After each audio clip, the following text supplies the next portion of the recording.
પેદા થાય છે, એનું સર્જન થાય છે આ બધું.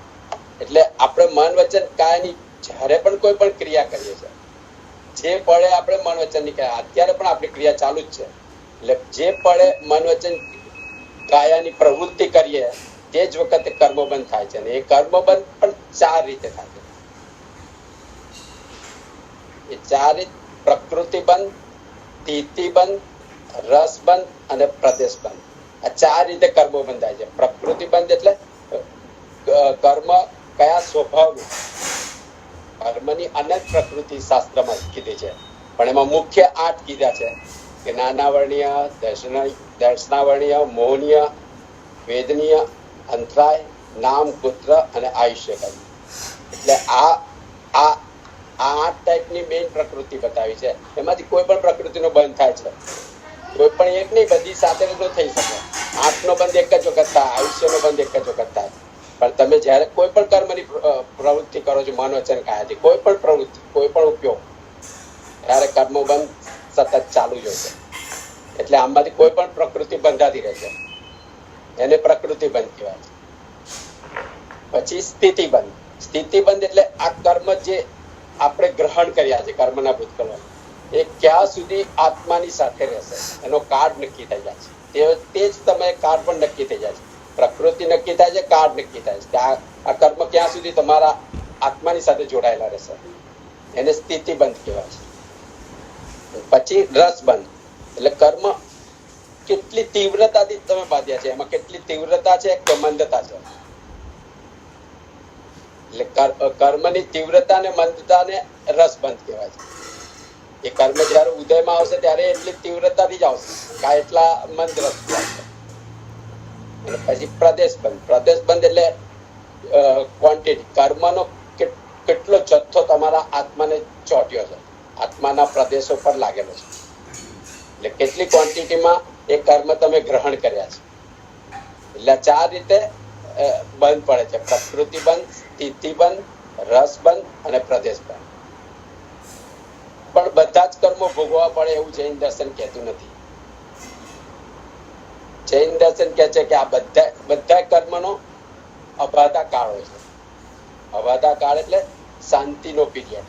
કર્મ તરત ઉદયમાં આવતું નથી, એટલે બધા કર્મનો શાંતિ કાળ હોય છે, અબાધા કાળ. એ દરમિયાન જો જીવ પુરુષાર્થ કરે તો જીવ આ અશુભ કર્મને શુભ કર્મમાં કન્વર્ટ કરી શકે, કર્મો ખપાવી શકે, સ્થિતિ એની લંબાવી કે ઘટાવી શકે, રસ એનો વધારી કે ઘટાડી શકે. અશુભ ને શુભમાં કન્વર્ટ કરી શકાય? કરાય. અને શુભ ને અશુભમાં પણ થઈ શકે. પછી આપણે વાત કરીએ આગળ. એટલે લાંબા ગાળાનું હોય તો ટૂંકા ગાળામાં ભોગવી શકાય. આવી રીતે કર્મ કમ્પ્લીટ ખપાવી પણ શકાય. પણ કર્મ એકવાર ઉદયમાં આવ્યા પછી એ કર્મમાં કોઈ ફેરફાર ના થાય. પછી તમે કહો કે મને આ રોગ આવે છે, હું ધર્મ કરું છું, એમાં એ કર્મમાં કોઈ ફેરફાર ના થાય. એ કર્મ તમારે શાંતિથી ભોગવવું પડે. એમાં ગમે તેટલું તમારું તો કામ ના લાગે. એકવાર કર્મ ઉદયમાં આવી ગયું પછી એ કર્મ કોઈને પણ ભોગવવું પડે, ભગવાનને પણ ભોગવવું પડે. એટલે બાંધેલા કર્મ તરત ઉદયમાં આવતા નથી. એટલે જીવ જો એ દરમિયાન પુરુષાર્થ કરે તો એ કર્મને દૂર કરી શકાય. એટલે બાંધેલા કર્મ બધા જ ભોગવવા પડે એવું જૈન દર્શન કહેતું નથી. નહીં તો જીવનો મોક્ષ જ ના થઈ શકે. કારણ કે જીવ એક કર્મ ભોગવતા ભોગવતા બીજા અનેક કર્મો બાંધે છે. કર્મો બંધ સતત ચાલુ જ રહે છે. એટલે બાંધેલા કર્મો બધા ભોગવવા પડે એવું જૈન દર્શન કહેતું નથી. એના અબાધા કાળ દરમિયાન જો જીવ પુરુષાર્થ કરે તો એ કર્મને ખપાવી શકાય, સ્થિતિ બદલાવી શકાય, રસ ઓછો કરાવી શકાય. એટલે મન વચન કાયની જે એ થાય કેવી રીતે? મનના અધ્યવસાયથી. મેઇન કર્મબંધ મન વચન કાયથી. એટલે મનથી જ સૌથી વધારે કર્મો બંધાય છે જીવના. એટલે જો જીવ પોતાનું મન સાચવતા શીખી જાય, એટલે મનને સંભાળતા જીવ શીખી જાય તો કર્મબંધ તૂટી પણ શકે, કા ઓછો પણ થઈ શકે, કા મંદ પણ થઈ શકે. કારણ કે મન મેઇન કારણ છે. મન વચન ને કાયા, જેટલા કર્મો મનથી બંધાય છે એટલા વચનથી નથી બંધાતા અને એટલા કાયાથી પણ નથી બંધાતા. કર્મનું મેઇન કારણ મન જ છે. કારણ કે કાયાથી તમે કરીને કેટલું પાપ કરો, બોલીને કેટલું પાપ કરો છો, પણ મનથી કેટલા ઘણું પાપ કરો. એટલે જો જીવ મનને સંભાળતા શીખી જાય તો ઘણા કર્મો પણ તૂટી પણ શકે અને ઓછા પણ થઈ શકે.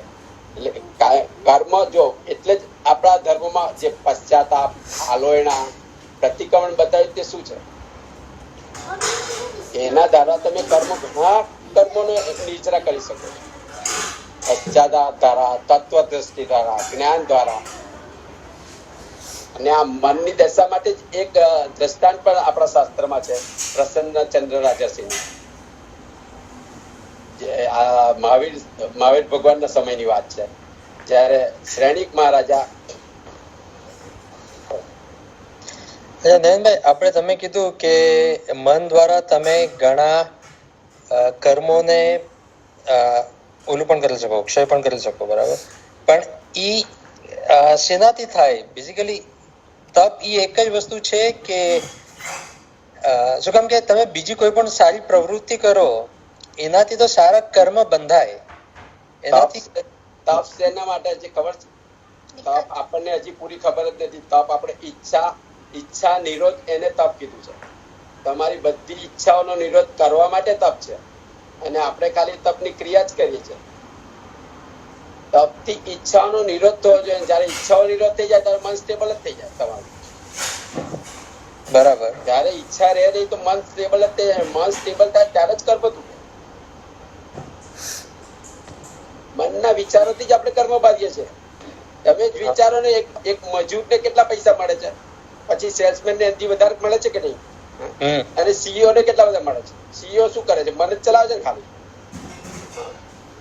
તો સંસારમાં એવું છે તો પછી ત્યાં એવું જોઈએ ને.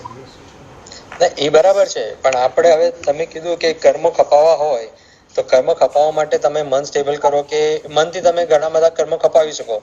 મનના અધ્યવસાય, જે મનમાં વ્યાપાર આપણો ચાલ્યા કરતો હતો 24 કલાક, આપણે ઘણા કર્મ બંધ ઊંઘમાં પણ બાંધીએ છીએ.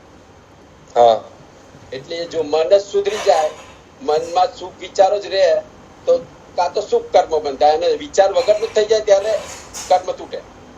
એકચ્યુઅલી હિતેશભાઈ, આપણે આર્ત ધ્યાન, રૌદ્ર ધ્યાન, ધર્મ ધ્યાન અને શુક્લ ધ્યાન, આ 4 ધ્યાન બરાબર. જેમ આપણે એમ વિચારીએ છીએ કે આર્ત ધ્યાન કરીએ તો પાપો બંધાય છે, રૌદ્ર ધ્યાન કરીએ તો એનાથી ભયંકર પાપ બંધાય, તો એવી રીતે ધર્મ ધ્યાન કરવાથી જે નયનભાઈ કહે છે કે કર્મોનો ક્ષય થાય, અને ક્ષય કરતા કરતા તમે એનો ઇન્ટેન્શન તમારો એ નથી, પણ તમારું ધર્મ ધ્યાન ચાલુ થાય એટલે તમારા કર્મોનો ક્ષય ચાલુ થાય, અને પછી એ ધર્મ ધ્યાનની પરંપરા આગળ જતા જતા શુક્લ ધ્યાનની અવસ્થામાં આવે. એટલે જે કેવળ જ્ઞાન પામવા પહેલાની અવસ્થા, એ જે શુક્લ ધ્યાનની પરંપરા જ્યારે સર્જાય ત્યારે કર્મોની સ્પીડ કપાવાની ગતિ વધી જાય, એકદમ ફાસ્ટ કર્મો ખપવા માંડે. અને હવે ભગવાનને ઘણા બધા વર્ષો સુધી તપ કર્યા પછી જે કપ્યા ને એના કરતા વધારે જે શુક્લ ધ્યાનની ધારામાં ચડ્યા ને ત્યારે ખપ્યા, અને ઓન ધ સ્પોટ એમને કેવળ જ્ઞાન થયું. કેવળ જ્ઞાન થયું એટલે કર્મોનો ક્ષય થઈ ગયો બધો. તો એ જે નેગેટિવિટી છે આર્ત ધ્યાન અને રૌદ્ર ધ્યાનની, એવી પોઝિટિવિટી છે ધર્મ ધ્યાન, શુક્લ ધ્યાન. એટલે એનાથી ખપે છે અને ઓલાથી બંધાય છે. ના, એટલે શાસ્ત્રમાં આ જે પ્રસન્નચંદ્ર રાજાસિંહનું જે એક દ્રષ્ટાંત બતાવ્યું છે કે જે શ્રેણિક મહારાજા જયારે ભગવાનના સંબોધનમાં જતા હોય છે ત્યારે રસ્તામાં તેમને આ એક મુનિ દેખાય છે, જે ધ્યાનમાં બેઠેલા છે, જેમની પ્રસન્ન મુદ્રા છે, એકદમ શુક્લ ધ્યાનમાં હોય એવું દેખાય છે. અને શ્રેણિક મહારાજા ત્યાંથી વંદન કરીને ભગવાનને પૂછે છે કે આ મહારાજ સાહેબનું, જો આ મુનિનું અત્યારે આયુષ્ય બંધાય તો શું બંધાય? તો ભગવાને કીધું નરકનું. તો એટલે શ્રેણિક મહારાજને એકદમ સરપ્રાઈઝ થયું કે આ ભગવાનની કઈક ભૂલ થતી લાગે છે, કે મેં મુનિને આટલા બધા શાંત ભાવમાં જોયા એટલે એમને ફરીથી પૂછ્યું કે ભગવાન નહીં, હું આવતો તો ને મેં રસ્તામાં જે ઉપવનમાં ધ્યાનમાં બેઠેલા તે મુનિનો. તો ભગવાને કીધું દેવલોક. તો હવે શ્રેણીક મહારાજ કન્ફ્યુઝ થઈ ગયા કે હવે પહેલા કે છે નરક, હવે કે દેવલોક, અને હજી ભગવાનને પૂછવા જાય ત્યાં દેવ ધુંધુપી વાગે છે, કેવા જ્ઞાન થઈ જાય છે. એટલે પછી શ્રેણીક મહારાજા આનું કારણ પૂછે છે કે શું કારણ. એટલે એ કહે છે કે જયારે તમે ત્યાંથી અહીં એ મહારાજ મુનિને મળ્યા તે વખતે સાચા ધ્યાનમાં જ હતા, પણ તમે ત્યાંથી અહીં આગળ મને આવ્યા મળવા આવ્યા ત્યાં સુધીમાં ત્યાંથી છે ને 2 વ્યક્તિ પ્રસાર થતી હતી, અને 2 વ્યક્તિ એમને એ જે પ્રસન્નચંદ્ર રાજસી પહેલા જે રાજવી હતા એના નગરમાંથી આવતા હતા, અને આ રાજવીએ દીક્ષા લીધી હતી, પોતાના નાના છોકરાને ગાદી પર બેસાડી રાજ સોંપીને એમને દીક્ષા લઈ લીધી હતી. અને પેલા 2 મનુષ્ય 2 નાગરિકો જે વાતો કરતા હતા કે અરે આ કેવો રાજા છે કે અહીં આગળ દીક્ષા લઈને બેઠો છે, ત્યાં એના નાના છોકરાને રાજ પર બેસાડ્યો છે, પડોશી રાજા હવે ચઢાઈ કરવાનો છે, કઈ ટાઈપનો. અને આ શબ્દો પ્રસન્નચંદ્ર જે રાજસી હતા, જે મુનિ, તેમને સાંભળ્યા અને એમનું લોહી ગરમ થવા માંડ્યું કે હજી હું જીવું છું, મારા છોકરાને કોણ આવું કરી શકે. એ ધ્યાનમાં જ આ વિચાર, એટલે ખાલી શબ્દ સાંભળ્યા ને એમનું મગજ ગરમ થવા માંડ્યું અને તે લડાઈ માટે તૈયાર થઈ ગયા. અને માથે હજી મુગટ ચેક કરે છે ત્યારે કે હું તો મુનિ થઈ ગયો. ત્યારે એમને ખબર પડી કે હું મુનિ થઈ ગયો, મારાથી આવું ના વિચારે. પશ્ચાતાપની ધારા શરૂ થઈ, અને પશ્ચાતાપની ધારા એટલી બધી થઈ, એટલી સતત પશ્ચાતાપ કે ઉપર ઉપર જ ચડતી ગઈ. એમાં જ એમને કેવળ જ્ઞાન થઈ ગયું. એટલે જયારે રાજા ત્યાંથી આવતો હતો તે વખતે તો ધ્યાનમાં જ હતા, પણ જે ત્યાંથી અહીં આવ્યા એટલા સમયમાં એમના મનના વિચારો એટલા બધા નીચ જતા રહ્યા કે નરકનું આયુષ્ય બંધાય તે વખતે. અને પછીથી જયારે અહીંયા આગળ આવીને ભગવાનને પૂછે છે તો બીજી વખત પૂછે તે વખતે આ મુનિના જે મનના અધ્યાવસાયો એકદમ બદલાવા માંડ્યા કે હું તો મુનિ છું, મારાથી આવું વિચારે કેવી રીતે, મેં બધું છોડી દીધું છે, સંસારમાં કશું જ મારું નથી, ત્યાગ કરી દીધો જ બધું, વિચારાય પણ નહીં. અને આ વિચાર શ્રેણી એટલી બધી ઉત્કૃષ્ટ ચાલી કે ત્યાં એમને કેવળ જ્ઞાન થઈ. એટલે આ મનના અધ્યવસાયથી તમે સૌથી વધારે કર્મો બાંધો છો કે કર્મ તોડી શકો. બીજી બધી આપણે જે ક્રિયા કરીએ છીએ ને એ ક્રિયા ભાવને જન્મવા માટે છે. આત્મા છે ને ભાવ સ્વરૂપી. આત્મા કર્મથી સક્રિય નથી થતો, આત્મા ભાવથી સક્રિય થાય છે. અને તમે જે પણ તપ કરો, જે પણ ક્રિયા કરો, જે પણ ધર્મના સાધનો કરો, એનાથી તમારા ભાવની શુદ્ધિ થવી જોઈએ. અને ભાવની શુદ્ધિ તમને જ ખબર પડી શકે, બીજાને નહીં. બીજાને તો બહાર દેખાડો લાગે કે આ ધર્મિષ્ઠ છે, તમારી ભાવની શુદ્ધિ તમને જ ખબર પડે. કે આ બીજો કેવા જ્ઞાની હોય તેને ખબર પડે, બાકી કોઈને ખબર ના પડે. એટલે તમારા મનના જેટલા શુદ્ધ ભાવ જેટલા વધતા જાય એટલો કર્મબંધ તૂટતો જાય અને નવા કર્મો બંધાતા પણ અટકી જાય. એટલે મનની શુદ્ધિ એ મેઇન વસ્તુ છે. મનની શુદ્ધિથી આત્માની ભાવની શુદ્ધિ થાય, ભાવની શુદ્ધિથી આત્મા શુદ્ધ થાય.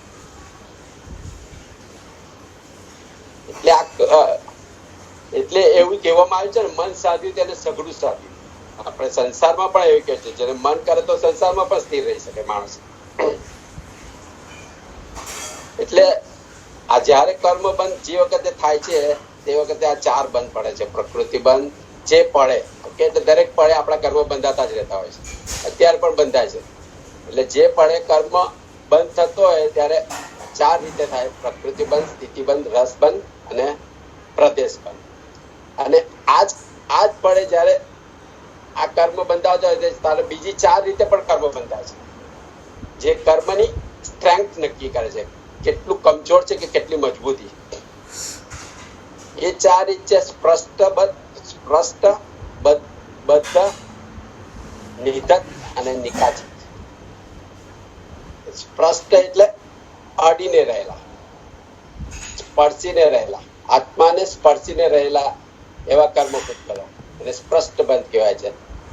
એટલે કે ધારો કે આપણે ટેબલ પર કોઈ ખીલી મૂકેલી હોય, લાકડાનું ટેબલ હોય, મેચ હોય, એના પર ખીલી જો અડીને આપણે છુટ્ટી મૂકી દીધી હોય તો ટચ થઈને રહેલી હોય, એવા કર્મ એને સ્પષ્ટ બંધ કહેવાય.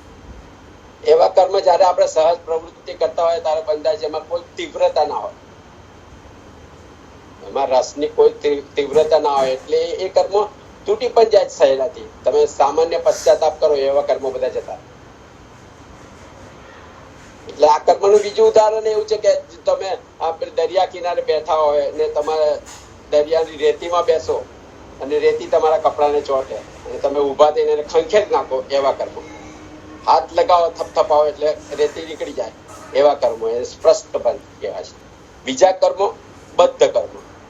બદ્ધ કર્મ જે આપણે લાકડાની ઉપર જે ખીલી મૂકી છે એને દોરીથી જો બાંધી દો એ લાકડાની સાથે, ટેબલની સાથે ટાઈટ, એવા બંધાયેલા કર્મ, એને બદ્ધ કર્મ કહેવાય. પછી નિદત્ત કર્મ. નિદત્ત આ લાકડાની અંદર જે ખીલી છે તેને કમ્પ્લીટ હથોડીથી ખૂપાવી દો અંદર, એ કર્મને નિદત્ત કર્મ કહેવાય. અને નિકાચિત કર્મ, એમાં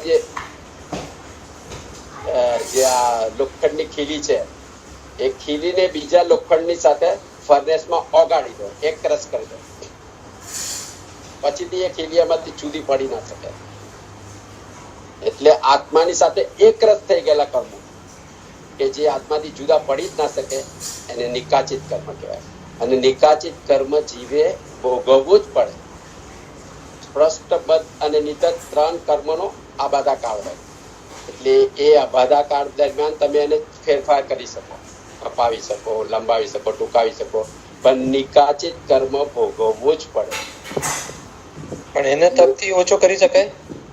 નિકાચિત કર્મ ઓછું થઈ જ ના શકે. ભગવાન મહાવીરે પણ જયારે જે કાનમાં ખીલા ઠોક્યા હતા ગોવાળે, એમનું નિકાચિત કર્મ જે વાસુદેવ ના ભાવમાં એમને બાંધ્યું હતું, જે સૈયા પાલકના કાનમાં શીશુ નાખીને જે કર્મ બાંધ્યું હતું એ નિકાચિત કર્મ. અને નિકાચિત કર્મ ભગવાન મહાવીરના ભાવમાં જ ઉદયમાં. એટલે એ બતાવે છે કર્મ કેટલો તો કાળ સુધી રહી પણ શકે છે, અબાધા કાળ. એ બાંધ્યું હતું એમને ક્યારે? ત્રિપુષ્ટ વાસુદેવનો ભાવ. એ તો ક્યારે 20મો કે 21મો ભાવ હતો ભગવાનનો, ત્યારે એમને બાંધ્યું હતું. એના પછી લાખો વર્ષ પછી ઉદયમાં આવ્યું કર્મ. એવું શ્રેણિક મહારાજે જે કર્મ નિકાચિત કર્યું એને લીધે જ અત્યારે નરકમાં છે. બાકી તો એ તો સાહેબ સંકેત હતા. એકવાર જીવને સંકેત થાય પછી એ જીવનો કોઈ દિવસ નરકમાં કે તિર્યંશમાં અવતાર ના થાય. પણ એમને આ સાહિક સંકેત થતા પહેલા કર્મ બાંધી દીધું, નિકાચિત કરી દીધું, એટલે જ અત્યારે નરકમાં છે, ભલે તીર્થંકર થવાના છે. એટલે નિકાચિત કર્મ દરેક જીવે ભોગવવું પડે. એ આત્માની સાથે એવું એક રસ થઈ ગયેલું છે, તમે કેટલીક એ તપસ્યા કરો એ જાય નહીં. ભગવાન મહાવીર 12.5 વર્ષ તપ કર્યું છતાંય ન ગયું. તો નિકાચિત ને વહેલું ઉદયમાં લાવી શકાય કે નહીં? ના, નિકાચિત કર્મમાં કોઈ જ ફેરફાર નથી. નિકાચિત કર્મ ભોગવવું પડે, પણ નિકાચિત કર્મ આપણા બહુ જ ઓછા હોય છે. નિકાચિત કર્મ બહુ જ ઓછા હોય ને આપણા જેવા જીવો તો બહુ ઓછા બાંધતા હોય છે. કારણ કે એ છે ને મન વચન કાયાની ઉત્કૃષ્ટ તીવ્રતા હોય ને, મનથી વચનથી તમે કંઈક વિચાર્યું, પછી કંઈક બોલ્યા અને પછી કરવું જ છે અને કર્યું, અને કર્યા પછી એનું અભિમાન કર્યું, ત્યારે કર્મ નિકાચિત થઈ જાય. અને નિકાસ થયા પછી તે કર્મ ભોગ્યા વગર છૂટકો કોઈ પણ જીવને. એટલે અબાધા કાળ દરમિયાન જીવને પરિવર્તન કરવું હોય તો જીવ પરિવર્તન કરી શકે. એટલે આ બીજી 4 રીત છે જે કર્મની સ્ટ્રેન્થ બતાવે છે. પહેલી 4 રીત કર્મ બંધાય છે તે બતાવે છે, પ્રકૃતિ બંધ થાય છે, સ્થિતિ બંધ થાય છે, રસ બંધ થાય છે અને પ્રદેશ બંધ થાય છે. અને આ બીજી 4 જે ક્રિયાઓ થાય છે એની સ્ટ્રેન્થ બતાવે છે, સ્પષ્ટ, બદ્ધ, નિદત્ત અને નિકાચિત. અને આ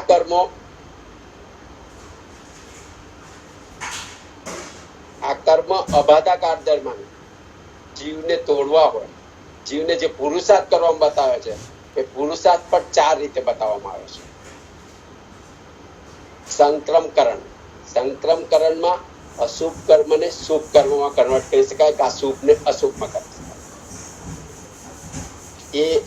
એનો દાખલો છે મમ્મણ શેઠ. મમ્મણ શેઠે જ્યારે પ્રવૃત્તિ કરી દાનની, સુપાત્ર દાન મૌનીને વરાવ્યું ત્યારે એને શુભ કર્મનો બંધ કર્યો. પછી લાડવો ઓરાયા પછી તે લાડવો એને પસંદ આવ્યો અને પાછો માંગવા ગયો. એટલે એના મનના વિચારો બદલાયા, મનના અધ્યવસાયો બદલાયા, અશુભ થઈ ગયા. એટલે કર્મ એનું અશુભ થયું. પછી શુભમાંથી અશુભ કર્મનો બંધ થયો. શુભ કર્મનો તો બંધ થયો, પણ એની જે પ્રવૃત્તિ કરે જીવ, ત્યારે જે પ્રવૃત્તિ કરે ત્યારે બંધ થાય. અને જે એની વૃત્તિ થાય પછીથી, પ્રવૃત્તિ પછી વૃત્તિ કરે ને ત્યારે અનુબંધ કરે. અનુબંધ એટલે પરંપરા સર્જાય કર્મની. એ અનુબંધ એટલે જ આ કે છે ને પાપાનુબંધી પુણ્ય, પુણ્યાનુબંધી પુણ્ય, એ બધા જે પાછળ આવે છે તે અનુબંધ પડે. તમે પુણ્યનું કામ કરો અને પછીથી વૃત્તિ તમારી પાપની થઈ જાય. એટલે કર્મ તમારો અશુભ બંધ થઈ જાય. પુણ્ય બંધ તો થયો જ, પણ અશુભ બંધની પ્રવૃત્તિ બહુ વધી જાય. એટલે એ જે અનુબંધ પડે તે અશુભ નો કરા કરે.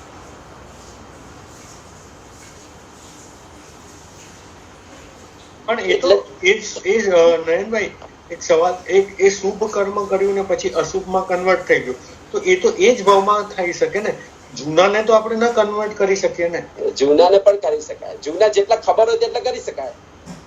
હવે આપણને ખબર જ નથી, સમજો કોઈ જૂના ના ખબર હોય તો જૂનાને તો આપણે પ્રાયશ્ચિત ને આલોચના દ્વારા કરી જ શકીએ છીએ ને. એટલે તો વંદિતું ને એ બધામાં આટલા બધા કર્મો બધા લોકો કહેવા આજના જમાનામાં તો એ બધું અનુરૂપ નથી, પણ આપણે ક્યાં આજના જમાનાના બાંધેલા છે? પહેલાના બાંધેલા હોય ને.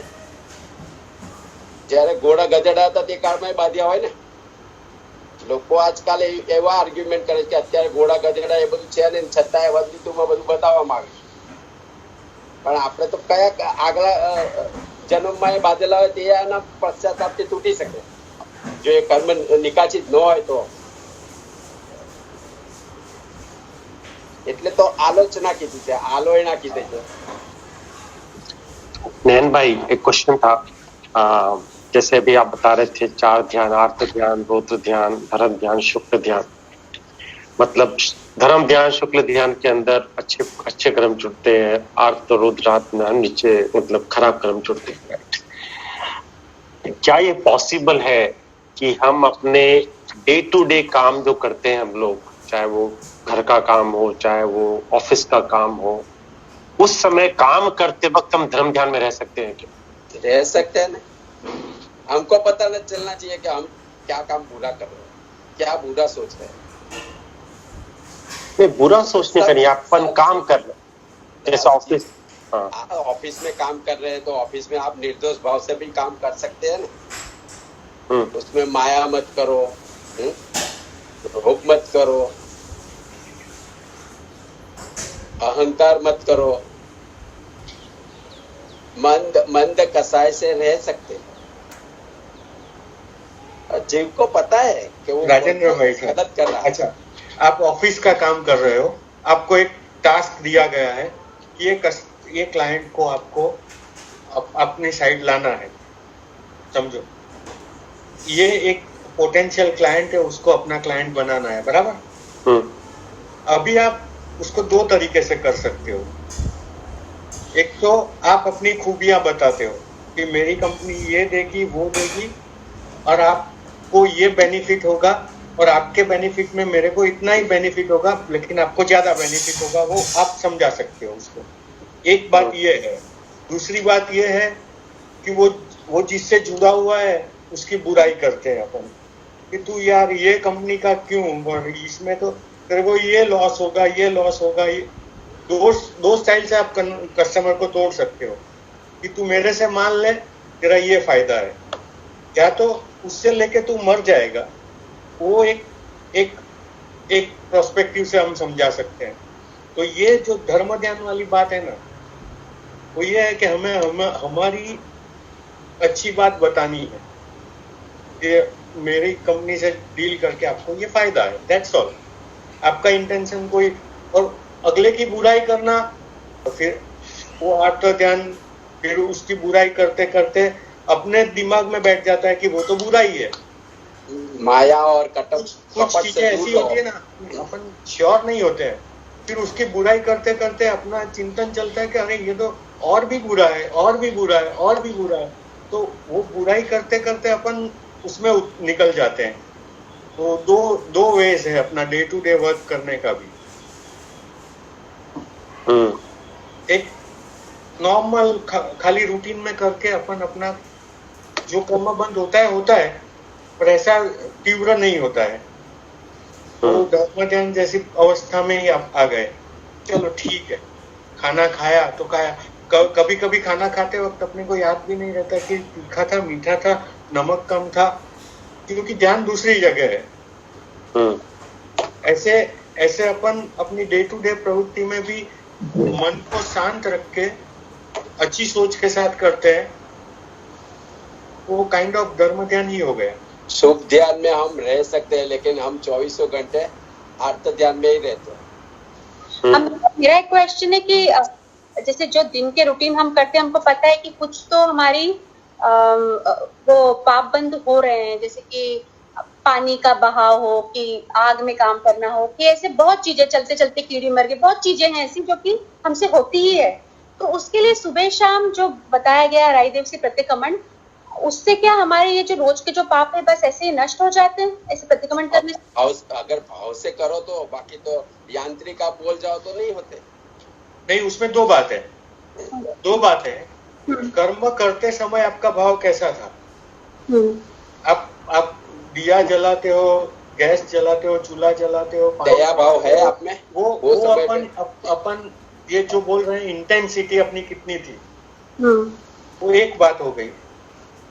और दूसरी बात, आप जो प्रायश्चित कर रहे हो उसमें कितने इंटेंस हो आप, कि भाई मैंने ये किया, वो किया, पानी बहाया, ये जरूरत नहीं थी वो भी बहा दिया, उसका मैं हाथ जोड़ के प्रायश्चित करता हूँ। तो वो दोनों की इंटेंसिटी के मुताबिक चलता है।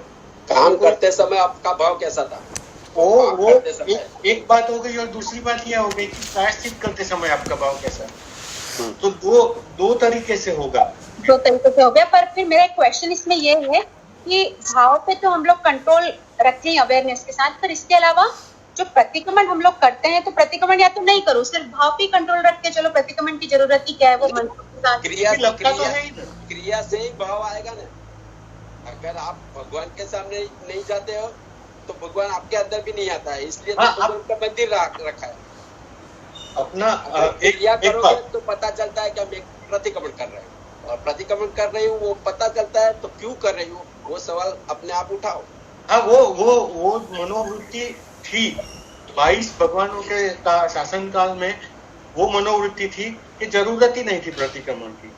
जब अपने को लगा कि पाप हो गया तो प्रायश्चित कर लिया, बात खत्म हो गई। तो उनका देवसी राय था ही नहीं 22 भगवान के समय में। खाली 2 महावीर स्वामी के समय में और आदिश्वर दादा के समय में, 2 में ही ये प्रतिक्रमण का दिया है विधान। वो इसलिए होगा कि अपनी अवेयरनेस इतनी है ही नहीं, क्योंकि अभी के जब हो जाता है तब पता नहीं चलता है कि हो गया अपने से। इसलिए समझ के, जान के, बैठ के मांगना पड़ता है प्रायश्चित, क्योंकि अभी जो अपनी मन की अवेयरनेस की क्वालिटी इतनी नहीं है कि अपन बिना प्रतिक्रमण के चला सके। नहीं तो एक काल ऐसा भी था ना, 22 भगवान का काल, मतलब कितना लंबा काल हो गया। एक आदेश्वर भगवान को बात करो, महावीर स्वामी का तो खाली अभी 2500 साल हुए। ये काल को माइनस करो तो बीच में 22 भगवान का कितना लंबा काल चला। कोई क्रिया नहीं थी, कभी प्रतिक्रमण की बात ही नहीं थी, खाली प्रायश्चित करना था।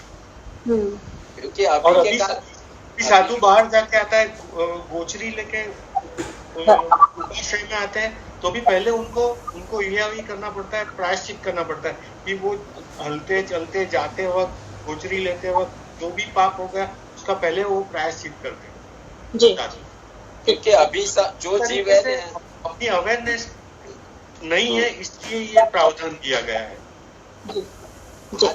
आज के काल में जो जीव है ना, वो जड़ और वक्र है। और जड़ और वक्र इसलिए हम समझ नहीं पाते कि हम क्या करते हैं, हम सामने तर्क करते हैं। इसलिए ये प्रवृत्ति इसलिए बताया कि ये प्रवृत्ति करो, क्रिया करो, उसमें से भाव जन्म होता है। भाव सोचने से नहीं होता है। भाव हृदय की शुद्धता को भाव कहते हैं। जो हृदय में भावित है, बुद्धि से भाव नहीं प्रकटते हैं। बुद्धि से सिर्फ तर्क ही हो सकता है। इसलिए ये संक्रमणकरण, ये अशुभ में से शुभ और शुभ में से अशुभ हम कन्वर्ट कर सकते हैं हमारे कर्म। दूसरा है उद्वर्तन। उद्वर्तन द्वारा हम जो कर्मों की स्थिति है और जो स्थिति और रस है उसको बढ़ा सकते हैं या कम कर सकते हैं। उद्वर्तन से बढ़ाते हैं। जैसे कि हमने आज कोई कर्म किया और फिर हम उसमें बड़ा से मारते हैं कि नहीं मैंने वो किया, बराबर है, तो इस कर्म की स्थिति और बढ़ेगी। अगर आज कोई हमने बुरा काम किया या अच्छा काम किया और फिर उसकी हम अनुमोदना करते हैं, बुरे की भी अनुमोदना, अच्छे की भी अनुमोदना, जस्टिफाई करते हैं या उसको जस्टिफाई करते हैं कि नहीं मैं सच्चा ही था, मुझे ऐसा ही करना चाहिए, तो हमारे कर्म की स्थिति भी बढ़ती है और उसका रस भी बढ़ता है। और ये कर्म जब उदय में आएगा तब ऐसा ही फल देगा, और उसको उद्वर्तन कहते हैं। और अपवर्तन, जब हम उसमें कर्म की स्थिति और रस को हम कम कर सकते हैं। जैसे प्रायश्चित द्वारा, कि आज बुरा कर्म होगा तुरंत नहीं, मुझे ये करना नहीं चाहिए, और उससे सॉरी बोलो या कुछ भी करो, तो वो कर्म की स्थिति जो बंधाई है वो कम हो सकती है, उसका रस भी मंद हो सकता है। प्रायश्चित ये अपवर्तन है। और बाद में उदीर्णा से क्या है, हम कर्म को जल्दी भुला सकते हैं, और जल्दी भुला के उसका प्रदेश विपाक कर सकते हैं। मीन्स कर्म का जो रस और स्थिति एकदम कमजोर हो जाती है, रस भी कमजोर हो जाता है, तो कर्म आके चला जाएगा, उसकी निर्जरा हो जाएगी, उसको उदीर्णा बोलते हैं। लेकिन ये उदीर्णा कब कर सकते हैं? ध्यान और कायस्थ में ही उदीर्णा हो सकती है।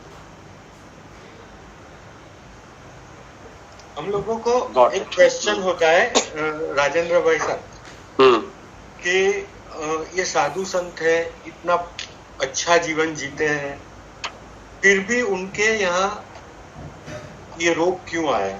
समझो एक महात्मा को कैंसर हुआ, तो अपने को क्वेश्चन होता है कि कभी बाहर खाया नहीं, कभी ये नहीं किया, वो नहीं किया, सिगरेट नहीं पी, ये नहीं किया, जीवन में कुछ नहीं किया, फिर भी उनको ये रोग क्यों आया? एक अपना क्वेश्चन बार बार रहता है। तो उसमें ये उद्दीर्णा वाला जो है ना पोर्शन, क्योंकि उद्दीर्णा में क्या करते हैं, बुला लेते हैं कि अपनी समझदारी में आ जाए ना, अपनी समझदारी के टाइम में आ जाए तो उसको हम अच्छे से सेटल कर लेंगे। कुछ केस ऐसे होते हैं ना कि उसको अपन जब अवेयर होते हैं ना तभी उसको डिस्क्लोज कर लेते हैं ना, तो काम निपट जाता है। मैंने ऐसे कई महात्मा देखे हैं जो उद्दीर्णा से अपने पूर्व संचित कर्मों को बुला के उनको भोग लेते हैं। उनकी पावर कम हो जाती है, फिर भी वो इतनी पावरफुल होती है ना कि वो बड़े बड़े रोग भी देखे, और इंटेंशनली मैंने देखा है कि ध्यान से या उससे वो सोचते हैं कि अब मेरा ये जो भी है उदय में आ जाए तो मेरी समझदारी वाले भाव में निकल जाए ना, थोड़ा स्टॉक लॉस हो जाए अंदर से पाप का। वो अपने दिमाग में बार बार ये क्वेश्चन आता है कि इनका जीवन तो इतना अच्छा है, ये प्योर खाते हैं, ऐसे करते हैं, वैसे करते हैं, वेरी गुड। एक तो पूर्व का निकाचित से भी आता है और उद्दीर्णा से भी बुलाते हैं। कई महात्मा ऐसे हैं जो उद्दीर्णा से भी बुला के अपना कर्म क्षय करते हैं। इसलिए साधु जीवन इसके लिए उनको खाली वो आगम में बताया है कि साधु का जीवन क्या होना चाहिए, तो स्वाध्याय और तप तो और ध्यान, ये तीन ही उनका मेन उद्देश्य है। स्वाध्याय में रहो या ध्यान में जाओ, ध्यान में नहीं रह सकते तो फिर स्वाध्याय में जाओ, क्योंकि स्वाध्याय से शुभ कर्म का ही बंद होता है और अनंत कर्मों की निजरत भी होती है स्वाध्याय से, क्योंकि स्वाध्याय में जब हमारा ज्ञान दर्शन चारित्र एक हो जाता है स्वाध्याय में, और तीनों की एकत्रता से कर्म टूटते हैं। तो तीनों एक साथ में होता है, ज्ञान दर्शन चारित्र। धर्म का साधन ही क्या है? ज्ञान दर्शन चारित्र मोक्ष मार्ग।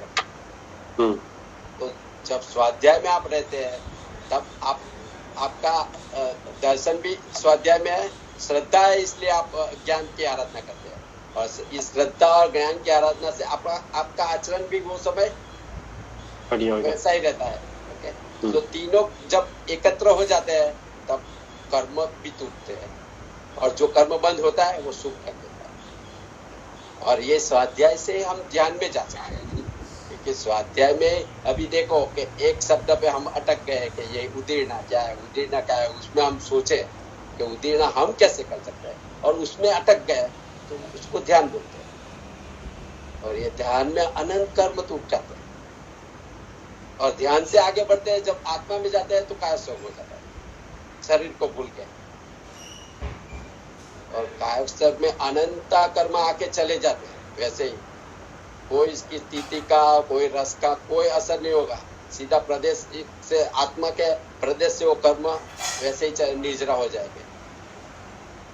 लेकिन आज के समय में कायशक करना बहुत मुश्किल है, लेकिन हम ध्यान और स्वाध्याय तो कर सकते हैं। इसलिए कुछ चीजों का अपने को जब लॉजिक समझ में नहीं आता है ना, तो अपन अलग तरीके से सोचते हैं, लेकिन सबके पीछे जो लॉजिक होता है ना वो सही है। मतलब जो दिया है ना, हम अपनी सोच के हिसाब से जस्टिफाई करने जाते हैं कि आज प्रायश्चित करना क्यों, प्रतिक्रमण करना क्यों, तप करना क्यों, लेकिन वो जो बेस बना के दिया है ना हमको, बहुत सोच समझ के दिया हुआ है। इसमें शंका करने में, टाइम वेस्ट करने के बदले हम उसमें श्रद्धा रख के अपना समय व्यतीत करें ना, that will be the better option. Got it. तो ये चार तरह से हम कर्म में फेरफार कर सकते हैं अबाधाकार दरमियान: संक्रमकरण, उद्वर्तन, अपवर्तन और उदीर्णन। और कर्म शुभ भी होते हैं, अशुभ भी होते हैं। जब हम मन वचन काया से कोई भी प्रवृत्ति शुभ की करती है तो शुभ का बंध होता है, उसको हम पुण्य कहते हैं। और जब मन वचन काया की प्रवृत्ति अशुभ होती है तो अशुभ का बंध होता है, उसको हम पाप कहते हैं। तो ये हुआ कर्म का तत्व ज्ञान, बेसिक नॉलेज कि कर्म चार तरह से बंद होता है: प्रकृति बंध, स्थिति बंध, रस बंध और प्रदेश बंध। दूसरी चार प्रकार से उसका बंध होता है, वो स्पष्ट, बद्ध, नितत और निकाचन। और ये कर्म को हम तोड़ सकते हैं अबाधाकार दरमियान। ये आत्मा का पुरुषार्थ से हम कर्म को तोड़ सकते हैं। वो चार तरह से नहीं, तोड़ भी सकते हैं और बदल भी सकते हैं कर्म के प्रकृति। वो उद्वर्तन, अपवर्तन, संक्रमकरण और उदीर्णन। और कर्म शुभ भी होते हैं, शुभ कर्म को पाप बोलते हैं, अशुभ कर्म होते हैं उसको पुण्य बोलते हैं। इसलिए ये हुआ कर्म का तत्व ज्ञान। अभी समझ में ये आ गया नहीं इतना कर्म क्या है? यस। उसके बाद हम आश्रव भावना में जाते हैं। ये आश्रव कर्म के आने के रास्ते को आश्रव बोलते हैं, उसके कारण को आश्रव बोलते हैं। जो कारण से कर्म आता है उसको आश्रव बोलते हैं। कर्म का बंध होता है, और जो कर्म बंध को हम जो अटकाते हैं, अटकाने के जो उपाय है उसको संवर बोलते हैं। और ये कर्म को जो आत्मा के साथ बंद हुआ है उसको जो उसकी जो निर्जरा करे, आत्मा से अलग करने की जो प्रवृत्ति हम करते हैं उसको निर्जरा बोलते हैं। आश्रव और बंध में फर्क, मतलब आश्रव जो कर्म आ रहे हैं और बंध मतलब उनको टिका दिया। कर्म को टिकाना क्यों है? सीधा हटाना ही है ना, टिकाना क्यों है? आप कैसे हटाओगे? कर्म आ गया है, आ गए। हाँ, हाँ, आप पश्चाताप तो करते नहीं है, तो हाँ, वो हट जाएगा। कर्म के आने के कारण पहले पता चलना चाहिए ना कि क्या है। तो आश्रम मतलब आ गए, आश्रम कर्म आ गए। बोलो फिर से। आश्रम है, आश्रम मतलब कि आपके अंदर कर्म आते जा रहे हैं, मतलब कर्म आपके अंदर कर्म आते जा रहे हैं और उसका बंद होता जा रहा है, तो वो आश्रम। और ये बंद मतलब कि कर्म रुक गए हैं, टिक गए हैं। कर्म या हमारे आत्मा के प्रदेश के साथ उसका बंद हो गया है। अच्छा। कर्म ऐसे तो पुद्गली है, लेकिन जब आत्मा के साथ अंदर लग जाते हैं तब वो आत्मा की शक्ति से उसमें शक्ति उत्पन्न होती है, तो वो बंद हो गए हैं। हाँ, वो बंद हो गया है। जैसे कि हम देखो, कर्म तो जड़ है, लोग बोलते हैं कर्म जड़ है, वो क्या करेंगे। हम देखते हैं ना, विष है, वो जहर है, जहर वो भी एक पुद्गली है। जहर वैसे ही पड़ा रहेगा तो उसका कोई असर नहीं होगा किसी को, लेकिन जब जीव खाएगा तो जीव मर जाएगा, तब उसमें वो शक्ति आ जाएगी। वो जीव की शक्ति से वो उसमें शक्ति आती है, जहर में। नहीं तो जहर वैसे बॉटल पे पड़ा रहेगा तो किसी को नहीं मारेगा। तो ऐसा ही है, जो कर्म है वो जड़ है, उसकी जो पुद्गल है वो जड़ है। तो वो हमारे चारों ओर है, जैसे हम सोचते हैं वैसे ही कर्म आके हमारे शरीर में बन जाते हैं। अच्छा। पर जैसे आ रहे हैं और ऐसे निकल जाए ऐसा नहीं हो सकता है, पर वो चिपकेंगे तो जरूर, आके बंधेंगे जरूर, ऐसा होगा ही होगा। जब आप अगर मन वचन काया के योगों को एकदम स्थिर कर दोगे तो कर्म आएगा तो 1 मिनट में चला जाएगा। वैसी अवस्था जब केवल ज्ञानी होते हैं ना, केवल ज्ञानी को मन वचन काया की प्रवृत्ति होती है, फिर भी उसको कर्म का बंध नहीं होता है, क्योंकि उसको मोहनीय कर्म नहीं है जी। राग द्वेष नहीं है। अगर आप में भी राग द्वेष नहीं है तो कर्म आके चले जाएंगे। नहीं, तो मैं ये पूछ रही थी कि कुछ कर्म ऐसे होते हैं जो आके चले भी जाते सीधे, और कुछ ही हैं जो बनते हैं, ऐसा है ना? सारे नहीं बनते हैं। नहीं, कर्म तो सब बनते ही है, लेकिन जो स्पष्ट बोलते हैं ना, हमने बोला ना स्पष्ट कर्म, जैसे आपके आत्मा के साथ स्लाइड वो टच होके रहते हैं, वैसे कर्म को स्पष्ट बोला जाता है। जैसे मैंने बताया ना कि आप अगर बीच पे जाते हो और रेती में बैठते हैं सैंड में, और आपके कपड़ों के साथ वो सैंड चिटक जाती है जब खड़े होते हैं, तब आप थपथपाते हैं और वो रेती गिर जाती है ना, ऐसे कर्म चले जाते हैं सामान्य पश्चाताप से। अगर आपने किसी को गाली बोला और तो सॉरी कह दिया भाव से, तो वो कर्म नहीं बंद होगा। जी, समझिए, ठीक है। उसका वो स्पष्ट पद है। लेकिन जो कर्म बद्ध, निदत्त और निकाजित, वो कर्म जरा मजबूत होते हैं, तो उसके लिए ज्यादा प्रयास भी करना पड़ेगा। नयन भाई, अभी आप बता रहे थे कि कर्म जो है वो पुद्गल है, जड़ है, लेकिन जैसे अपने दो चीजें, जड़ और चेतना, राइट? चेतना मतलब जो एब्स्ट्रैक्ट है, जो दिखता नहीं है, कुछ नहीं है, जड़ है जो सब दिखता है, पुद्गल है। और दिखता है, हाँ, तो कर्म तो अरूपी है ना, कर्म कहाँ दिखता है? नहीं दिखता है, इसलिए तो ये स्वाध्याय करने की जरूरत है कि हम कर्म को महसूस कर सकते, जीव को महसूस कर सकते हो क्या? जीव तो हाँ, मैं तो महसूस कर ही रहे ना। हाँ, तो हमारा शरीर, हम शरीर को जीव मानते हैं, शरीर जीव नहीं है। जीव तो कोई आदमी तुम्हारे सामने वो मर जाता है तो उसका जीव चला जाता है, देह तो पड़ा रहता है। आपके कंप्यूटर में एक प्रोग्राम डाला हुआ है कोई, समझो, वो तो जड़ ही है। तो जब बटन दबाओगे ना, उसका कमांड दोगे ना, तो उसमें एक्टिवेशन आएगा। वैसे तो जड़ ही है, कर्म जड़ ही है, वो आत्मा से लगा हुआ है। ये भी कंप्यूटर में एक कोने में डाला हुआ है, और उसके आइकॉन पे क्लिक करोगे, ओके, तो उसको निकलना ही निकलना है, फिर वो एक्टिवेट होना ही होना है। नहीं, हमारे में उसका प्रोग्रामिंग पूरा रहता ही है अंदर। हमारे में जीव अंदर हर कमांड का एक्शन होता है उसमें, फिर वो डाला हुआ ही है। तो फिर चेतना क्या है? फिर अगर कर्म जड़ है तो फिर चेतना क्या होगा? चेतना इज अ शुद्ध स्वरूप, आत्मा का शुद्ध स्वरूप वो चेतनामय है। देखो आप बाहर के जो प्लांट में देखते हैं ना, जब लीलोत्री होती है ना प्लांट में, तब उसमें चेतना होती है ना, इसलिए लीलोत्री होती है। लेकिन वो जब सूख जाता है तो उसमें से जीव चला जाता है। जो चेतना चली गई तो वो कैसा हो जाता है? वैसे हमारे में भी चेतना है। चेतना वो आत्मा का शुद्ध स्वरूप है, हमारे में भी है।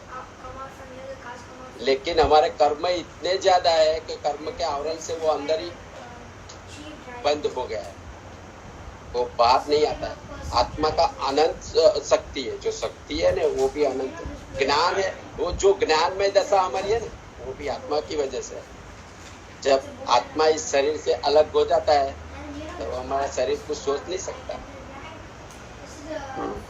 जो हम सोचते हैं ना, वो भी आत्मा की वजह से। जो मति ज्ञान है, आत्मा में जो मति ज्ञान है ना, वो कोई भी जीव है ना, वो चीटी होती है, किसी भी जीव में इतना सा भी ज्ञान होता है।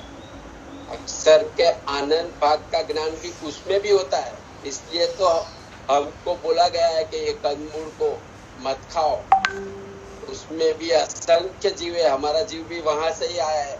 और जब हम बोलते पानी में पटेटा डालते हैं तो कितने जीवों को तकलीफ होती है। उसमें भी ज्ञान शक्ति है, इतनी तो इतनी, इसलिए वो भी महसूस कर सकता है। बेसिकली हिंसा का वो कॉन्सेप्ट क्या है कि कोई भी जीव है ना, किसी भी अवस्था में है, उसको जीने की चाह है। आप गंदे से गंदे एनवायरनमेंट में पड़े जीव को भी उसमें से निकालने की कोशिश करोगे ना, उसको दुख ही होता है। आप गटर से कीड़े को निकालोगे तो वो कीड़े को दुख ही होता है, मतलब। और वो कीड़ा, उसको मार दोगे समझो तो अपन सोचते हैं कि उसका अच्छा भाव फिर चालू होगा, और वो भाव में तो उसको मरना नहीं है। वो जो बोलते हैं ना कि हे भगवान अभी मुझे उठा ले तो अच्छा है, उठा ले तो अच्छा है, आता है ना जब, तो उसको भी नहीं मरना है। कोई भी जीव को जीवन प्यारा ही है, जो भी अवस्था में है। अपने लिए जो घृणास्पद है, वर्स्ट है, उसमें पड़े हुए जीव को भी जीना तो पसंद ही है। इसीलिए हिंसा का निषेध इसलिए किया है कि किसी भी जीव के जीने की तमन्ना को मारना मतलब हिंसा। ऐसे ये बात समझा रहे हैं कि भाई वो चेतना वही होती है। चेतना उसमें एक सेंस तो पड़ा हुआ है, कितना है, किसकी समझदारी कितनी है, किसकी समझदारी कम है, ज्यादा है, वो अलग बात है, लेकिन है। इसीलिए उसकी हिंसा करने का निषेध किया है। हम हिंसा के बगैर रह ही नहीं सकते, इसलिए भगवान महावीर ने कहा है कि चैना से जियो। चैना मीन्स सब जागृति रख के सब काम करो, घर के काम करो, ऑफिस के काम करो, बाहर जाओ, जागृति रखो कि हम दूसरे जीवों को भी तकलीफ दे। Ultimate thing is awareness. Okay,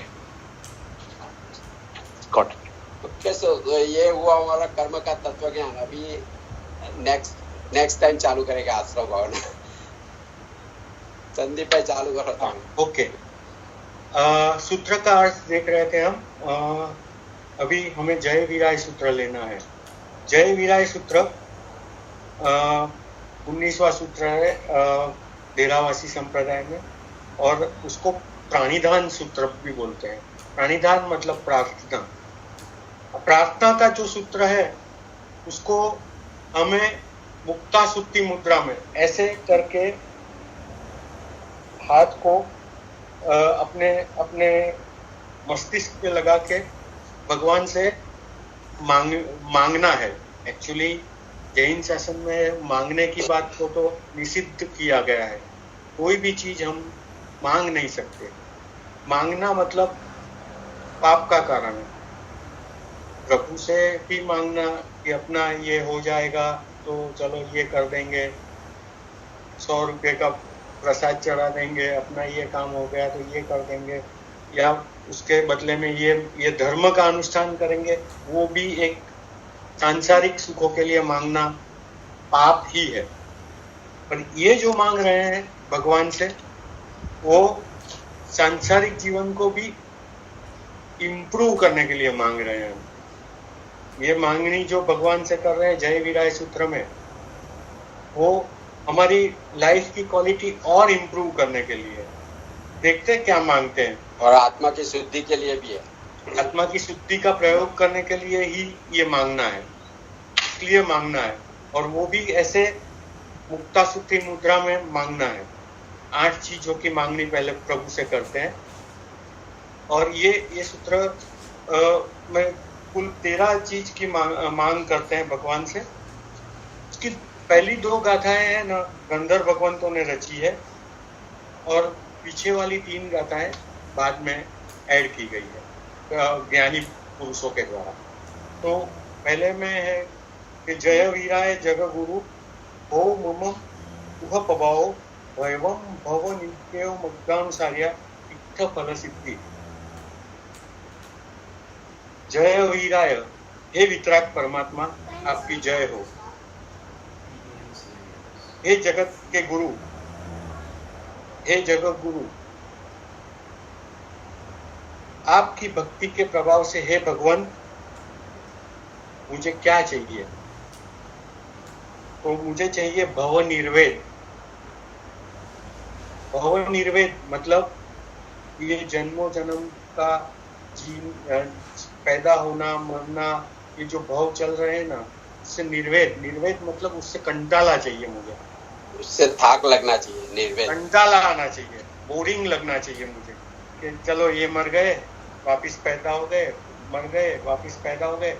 ये जो रूटीन है ना, उससे मुझे कंटाला आना चाहिए। कंटाला आने के बाद क्या होता है?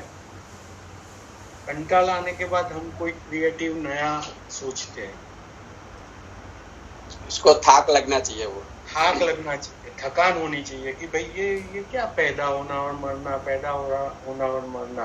तो भाव से निर्वेद मतलब उसका कंटाला आने, जब कंटाला आएगा तो ये नहीं करना है, हमें नहीं करना है, मतलब उसका अच्छा ऑप्शन अपन ढूंढेंगे। इतना सोच समझ के मतलब वर्ड्स भी यूज किए हैं। भव निर्वेद, भव से निर्वेद चाहिए, भव से छुटकारा नहीं चाहिए, पहले कंटाला चाहिए बेसिक। तो भव से निर्वेद चाहिए, संसार पे कंटाला आना चाहिए। और फिर क्या चाहिए? मग्गानुसार्या, आपके मार्ग को अनुसरने की बुद्धि।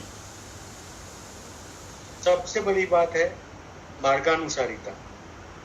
मार्गानुसारिता मतलब कोई भी जीव की ऐसी लायकात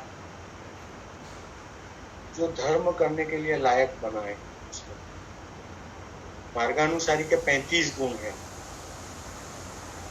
तो मार्गानुसारी मतलब मार्गानुसारिता कोई धर्म से जुड़ी हुई नहीं है।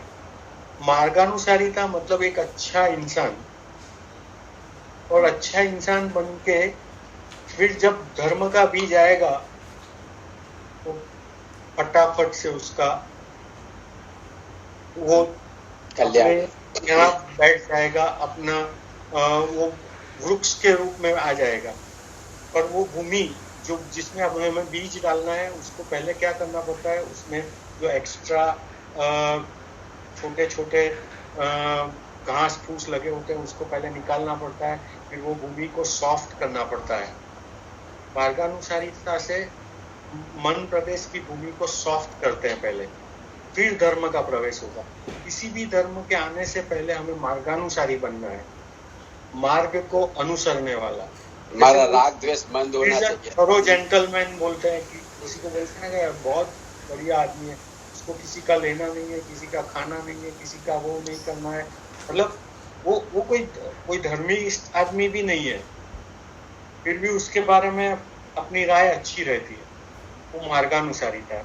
तो मार्गानुसारिता के 35 गुण है। अपन ब्रॉडली देखते हैं कि भाई न्याय संपन्न वैभव, समझो तो किसी का द्रोह करके नहीं कमाना है, ऐसे ऐसे वैसे कोई प्रवृत्ति करके नहीं कमाना है, कोई किसी को ठगना नहीं है, किसी की चोरी नहीं करनी है। जो एक नॉर्मल अच्छे इंसान का जो गुण होता है ना, वो मार्गानुसारी का गुण होता है। फिर अच्छे की प्रशंसा करना, शिष्टाचार की प्रशंसा करना, कोई अच्छा मिलता है तो उसमें अच्छाई दिखनी, वो एक मतलब ये सारे गुण है छोटे मोटे। किसी की निंदा नहीं करनी, फिर अपने माँ बाप की सेवा करनी, फिर जहाँ पे उपद्रव है, जहाँ पे लड़ाई चल रही है, जहाँ पे विद्रोह चल रहा है, दुष्काल चल रहा है, ऐसे स्थानों से दूर निकल जाना, फिर अपनी आवक के अनुसार खर्च करना। ये मतलब ये सब छोटी मोटी बातें दिखती है, पर वो बेसिक पहले होनी चाहिए। और मुझे लगता है हमें वही से शुरू करना पड़ेगा। हमारे जीवन में जो हम बात कर रहे हैं कर्मों की, कर्मों को बुलाने की, कर्मों को परास्त करने की बात कर रहे हैं, लेकिन एक्चुअल बात हमें मार्गानुसारिता की पहले करनी पड़ेगी कि हमें कैसे जीना है, उसको ही हम समझे नहीं है। अपनी आवक के अनुसार खर्च करना है, अपने धन के अनुसार अपना वेश रहना, अपना पैरवेश भी है ना अपनी कैपेसिटी के अनुसार रहना चाहिए। आप राजा महाराजा के कपड़े पहन के निकलोगे, माथे पे मुकुट लगा के निकलोगे ना, तो लोग मस्करी करेंगे। राजा का बेटा मुकुट लगा के निकलेगा तो कोई मस्करी नहीं करेगा, और अपन मुकुट लगा के निकलेंगे या जरी जामा पहन के निकलेंगे तो मस्करी करेंगे। मतलब क्या अपनी शक्ति के अनुसार अपना पोशाक भी होना चाहिए, अपना व्यवहार भी होना चाहिए, अपनी बात भी होनी चाहिए, अपना खाना भी होना चाहिए, अपनी आवक के अनुसार होना चाहिए। फिर अपनी एक शास्त्र सुनने की इच्छा होनी चाहिए, मतलब कोई अच्छी चीज आती है तो उसको सुनने की, स्वीकार करने की अपनी विंडोज खुली होनी चाहिए। फिर जब तक अपना खाया हुआ पचता नहीं है तब तक दूसरा नहीं खाना चाहिए। मतलब ये एकदम क्या नॉर्मल जो गुण होते हैं ना, ऐसे 35 गुण है कि अतिथि और गरीबों को अन्नपान कराना, फिर गुणी पुरुषों का पक्षपात करना, फिर अब जो देश काल और राज्य की जो बात है उसको माननी चाहिए, फिर दीर्घदृष्टि होनी चाहिए। किसी ने अपने पर उपकार किया है तो उसके लिए कृतज्ञता का भाव होना चाहिए कि नहीं, इसका मेरे पे उपकार है। अब जो नॉर्मल होती है ऐसी दया होनी चाहिए।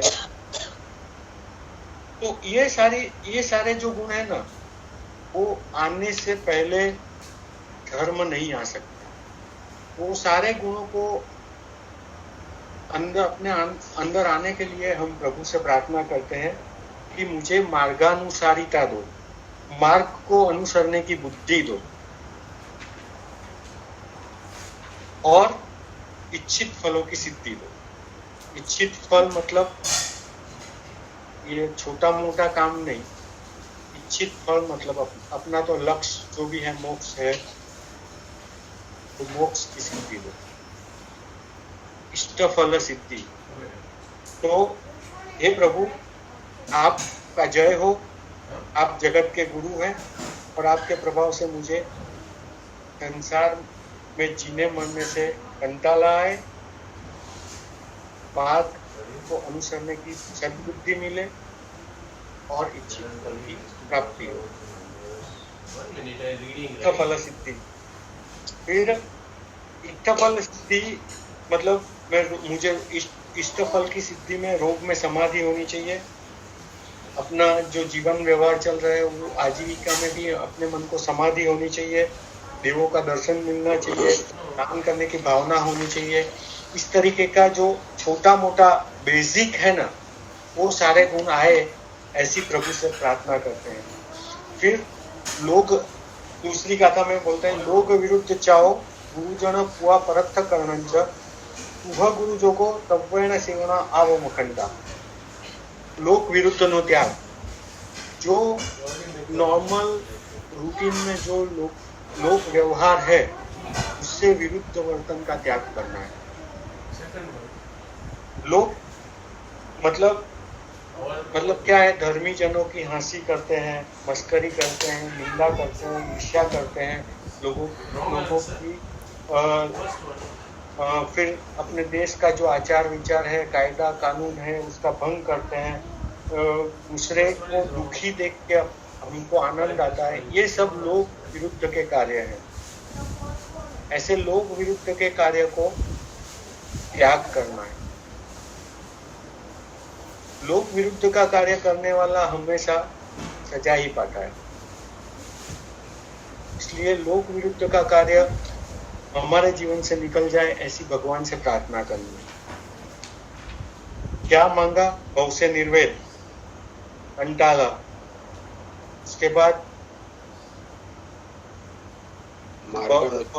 उसके बाद मार्गानुसारिता और इष्ट फल की सिद्धि, और उसके बाद लोक विरुद्ध आचार का त्याग। फिर गुरुजनों की पूजा करनी।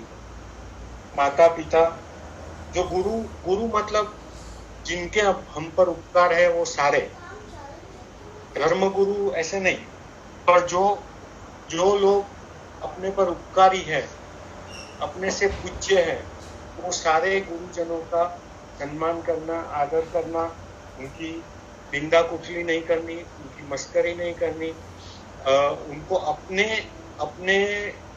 अपनी सोच से उनको जस्टिफाई नहीं करना। क्योंकि कुछ लोग तो अभी एडवांस हो गए कि भाई चलो अपन तो कहाँ निकल गए, तो उसको ये यूज करना भी नहीं आता है तो उसकी मस्करी करते हैं। उसको ये काम नहीं करना आता है तो उसकी मस्करी करते हैं। तो वो जो अपने माँ बाप को जस्टिफाई करते हैं कुछ लोग, तो भाई उन्होंने उस टाइम में वो जो डिसीजन लिया ना, वो ऐसे लेते ना तो और बात होती। गांधी जी ने ये किया ना, अभी एक नॉर्मल ट्रेंड है गांधी को जस्टिफाई करने का। सब अपने तरीके से करते हैं, ये गलती की। वो टाइम देखो, उस टाइम पे उसकी जो सिचुएशन थी, उसका जो था, उसको जस्टिफाई करने से कोई फायदा नहीं है। अपने माँ बाप को जस्टिफाई करना या सब करना तो कोई बड़ी बात नहीं है। अगर आपको लगता है कि ये शायद गलती हो सकती है, तो ये सिचुएशन में आप मत करो ना वो गलती। अपने बच्चों के लिए वो गलती मत करना आप। लेकिन गुरुजनों की पूजा करनी है, मतलब उनकी निंदा नहीं करनी, उनकी कुचली नहीं करनी है, उनकी जरूरतों को समझना है, उनकी सेवा करनी है, शुश्रूषा करनी है। और परत्थ कर्णंच, परोपकार करना है, अन्यों को सहाय रूप होना है, अपेक्षा रहित परोपकार करना है। आजकल जो परोपकार चलता है ना, वो उसके बदले में क्या मिलेगा वो पहले सोच के करते हैं। तो वो परोपकार जो आज कोई फोटो खिंचवाने के लिए परोपकार करते हैं, कोई क्या करते हैं, तो वो सारे परोपकार नहीं है। अपनी अपेक्षा के बिना जो परोपकार करना है ना, वो परोपकार हमें करना है। परत्थ कर्णंच तुह गुरु जोगो, એટલે साधु भगवंतों का या गुणीजनों का हमें योग हो, संयोग हो, उनसे हम कुछ सीखे, उनसे हमें कुछ लाभ हो। आपको पता है भगवान महावीर को सम्यक तो कहाँ मिला? भगवान महावीर को सम्यक तो मिला नैसार के भाव में। नैसार के भाव में उनके पास कोई धर्म नहीं था, कुछ नहीं था। उनके पास मार्गानुसारिता के गुण थे। एक अच्छा आदमी था, गांव का मुखिया था। उसको एक नियम था कि खाने से पहले किसी अतिथि को खिलाना है। वो आर्य संस्कृति की परंपरा थी कि भाई खाने से पहले किसी को खिलाना है। और जंगल में काष्ठ लेने गए और भोजन का समय हो गया। वो तो घर से बांध के लेके गए थे। भोजन का समय, वहाँ तो कोई डिलीवरी थी नहीं, पिज्जा स्विगी कुछ था नहीं। वो घर से खाना लेके गए थे। वो भोजन का टाइम हुआ तो वो सोच रहे थे कि कोई मिल जाए उसे खिलाओ। उसी समय संयोग से कोई मुनि अपन जो मुनि जो विहार कर रहे थे, अपने साथ से, अपने ग्रुप से अलग हो गए थे, कुछ पिछड़ गए थे। और रास्ता भटक गए। तो रास्ता भटके हुए मुनि दिख जाते हैं इनको, तो वो पहले बुलाता है, फिर उनको विनंती करता है कि महात्मा क्या हो गया। तो बोलते हैं कि हम मार्ग भूल गए और हमें ये गांव जाना था। बोलता है कि ठीक है, चलो ये गांव तो नजदीक ही है, मैं आपको छोड़ दूंगा, आप गलत रास्ते पे आ गए, और पहले आप भोजन करो, मैं भोजन लेके आया हूँ, भोजन का टाइम हो गया, आपको भोजन करना है। तो उन्होंने मुनि को भोजन करवाया। मुनि ने भोजन करके बोला कि अभी हमें हमारे साथ के साथ मिला दो।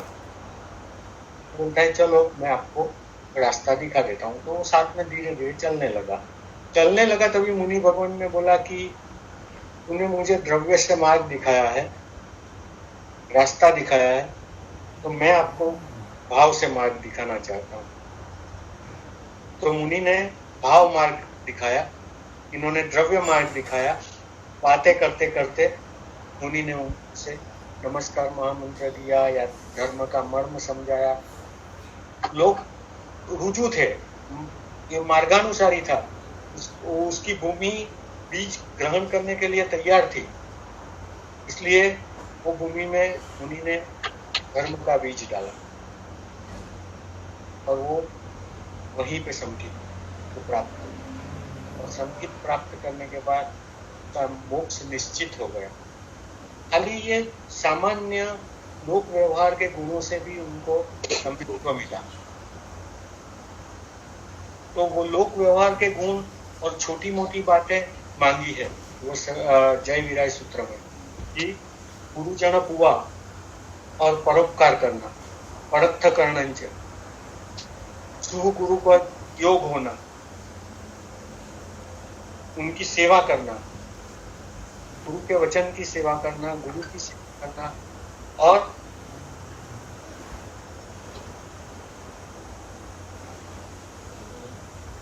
गुरुजनों की सेवा करना, उनका पूजन करना, ये भावना उन्होंने मांगी है। और कब तक मांगी है? जब तक मैं संसार में हूँ तब तक अविरत होने मुझे ये चीजें मिले। मतलब आज के लिए नहीं मांगा है कि चलो आज कोई गुरु का संयोग हो जाए, आज कोई बड़ी की सेवा हो जाए, आज नहीं। जब तक मैं ये संसार का निर्वेद नहीं करूं, उससे मुक्त नहीं हो, तब तक मुझे अविरत पणे, अखंड पणे, आ भवम अखंडा, ये भव में या भव में जब तक मैं ये संसार में हूँ तब तक मुझे ये चीजें मिले। मांगना है तो एक बार के लिए तो कुछ मांगना नहीं है, कांस्टेंट पूरा प्रोसेस खत्म होने तक की मांग है अपनी कि मुझे क्या चाहिए। तो कोई लोक विरुद्ध आचार का त्याग चाहिए, गुरुजन की पूजा चाहिए, परोपकार चाहिए, सुगुरु का योग चाहिए। और कब तक चाहिए? जब तक मेरा भव से निस्तार न हो जाए। तो इस तरीके से भाई क्वेश्चन वहाँ पे आपने कहा कि ये जैसे अपने जैन धर्म में बोलते पुण्य और पाप दो चीज होती है, राइट? परोपकार करने से पुण्य बनता है, लेकिन वो पुण्य के जो कर्म है वो भी हमको मतलब भुगतने पड़ते हैं, राइट? या जो भी अच्छे कर्म जो, बट अगर हमको मोक्ष देना है तो सारे कर्म की चाहे निर्जरा होनी चाहिए, चाहे वो पुण्य हो चाहे वो पाप हो। तो हमको परोपकार करने के लिए क्यों बोला गया है? क्योंकि इसमें भी आप पुण्य कर्म तो जोड़ ही रहे हो, राइट? ऐसा तो आप लाइफ ऐसी होनी चाहिए कि आप एकदम सिंपल चलो, न तो पाप कर्म करो न पुण्य कर्म करो, और प्रोसेस जिससे कि अपनी कर्म से होते जाए और आप मोक्ष मार्ग की तरफ बढ़ रहे हैं। तो परोपकार की इम्पोर्टेंस क्या है? अभी हम कैसे जी रहे हैं? ज्यादा पुण्य कर रहे हैं या पाप?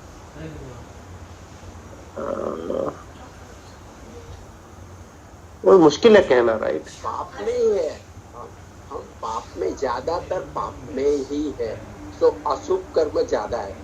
अशुभ कर्म से पहले छूटना है तो शुभ कर्म में।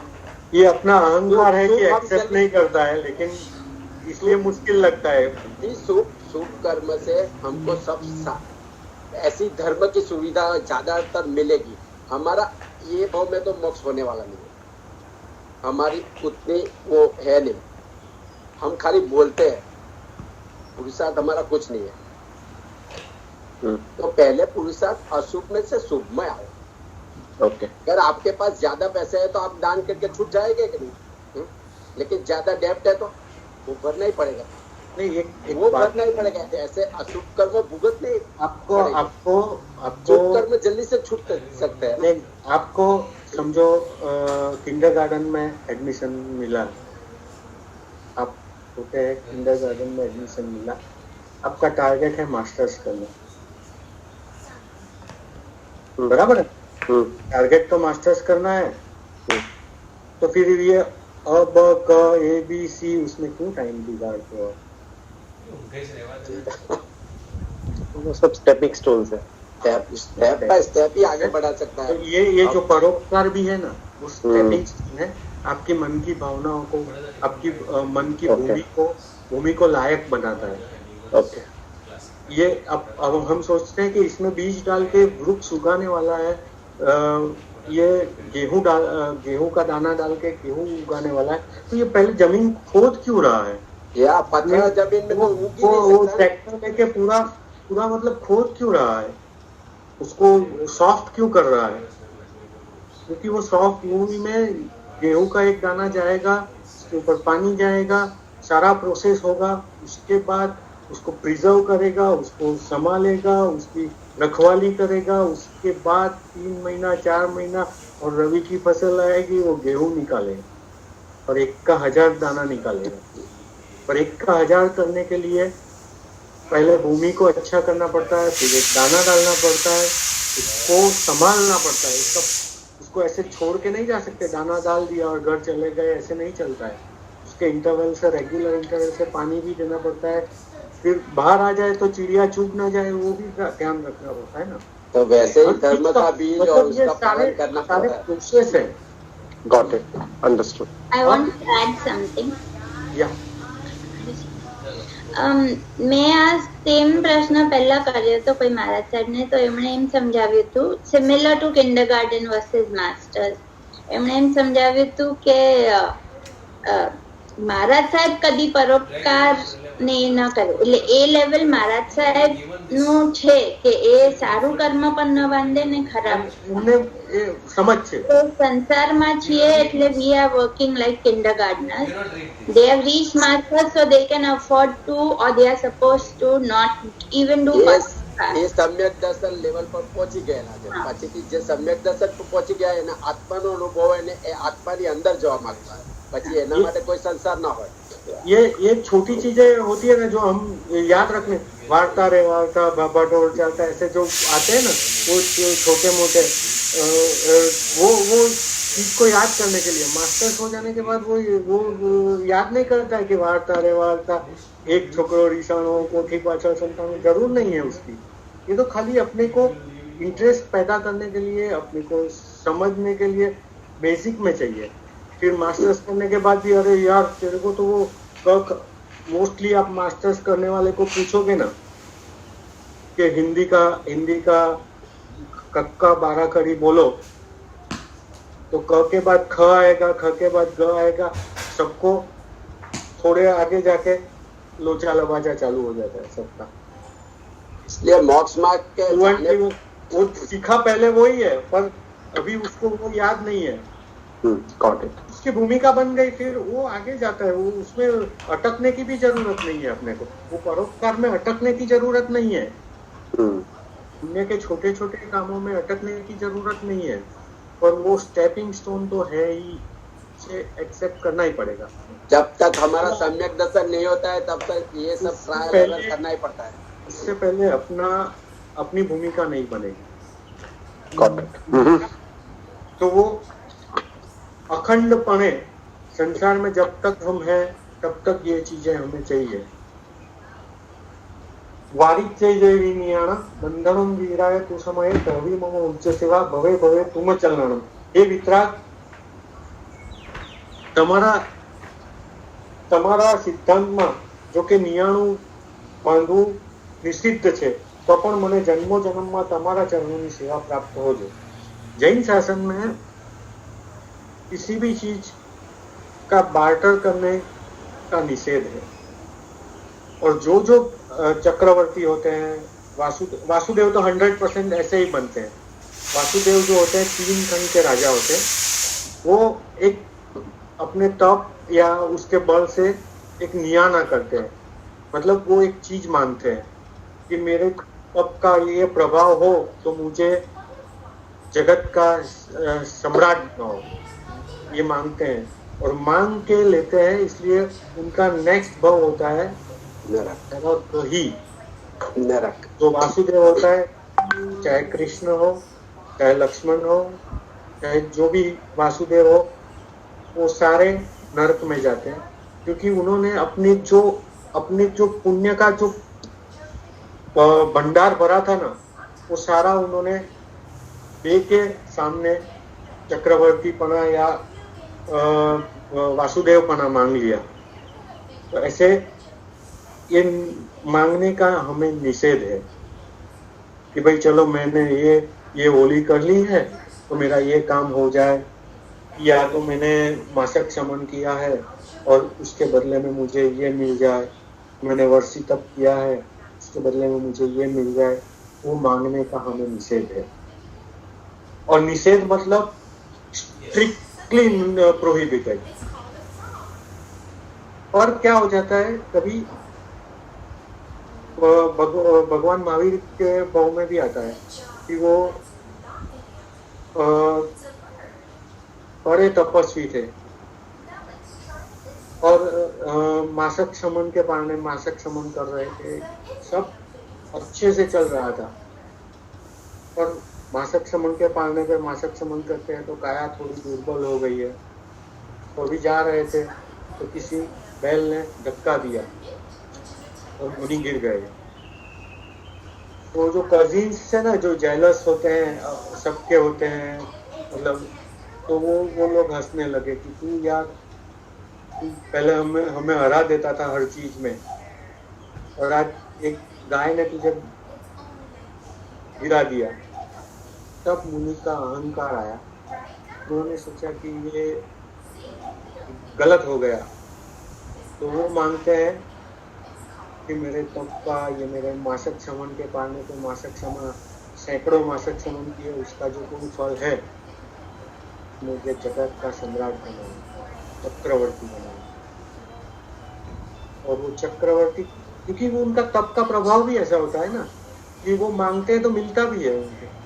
हमारे पास तो वो भी नहीं है मांगने के लिए, मतलब देने के लिए कुछ अवेज में भी कुछ नहीं है अपने पास इतना स्ट्रॉन्ग कि अपन बोल रहे कि चलो ये मेरा ये गया तो इसके बदले में मुझे यहाँ का प्राइम मिनिस्टर बना दो, वहाँ का चीफ मिनिस्टर बना दो। कुछ है नहीं अपने पास। तो उन्होंने ये नियाना किया और उन्हें वासुदेव का पद मिला। तो वो जो मांगना है ना, वो निषिद्ध है। फिर भी आपने निषिद्ध किया है, फिर भी मैं मांगता हूँ। क्या मांगता हूँ कि भव भव तुम चलनानम, भव भव आपके चरणों की सेवा मिलो। भव भव मतलब यहाँ तक मेरा छुटकारा नहीं होता है तब तक अविरत पढ़ने मुझे आपके चरणों की सेवा मिले। ऐसे मतलब क्या है कि ऐसी भावना तो कर ही सकते हो कि भाई मुझे प्रभु का शरण भव भव मिले। जब भी हमें हमारे कोटि भाव में समझदारी आए, मन आए, वितराग का शासन है, इतना तो हम मांग सकते हैं। तो इसीलिए मांगने निषिद्ध है, फिर भी मांगा है। ये जब हम लोग क्रिया करते हैं ना, चैत्य वंदन में जय विराय जब हम लोग करते हैं तो पहले सिर पे हाथ रखते हैं ऊपर, और उसके बाद में आई थिंक वारी जय जय विनय आती तो हम नीचे करते हैं। तो नीचे करते हैं क्योंकि ये चीज है ना, वो जो मांगी है ना, वो पहली 8 मांगनी है ना हमारी, वो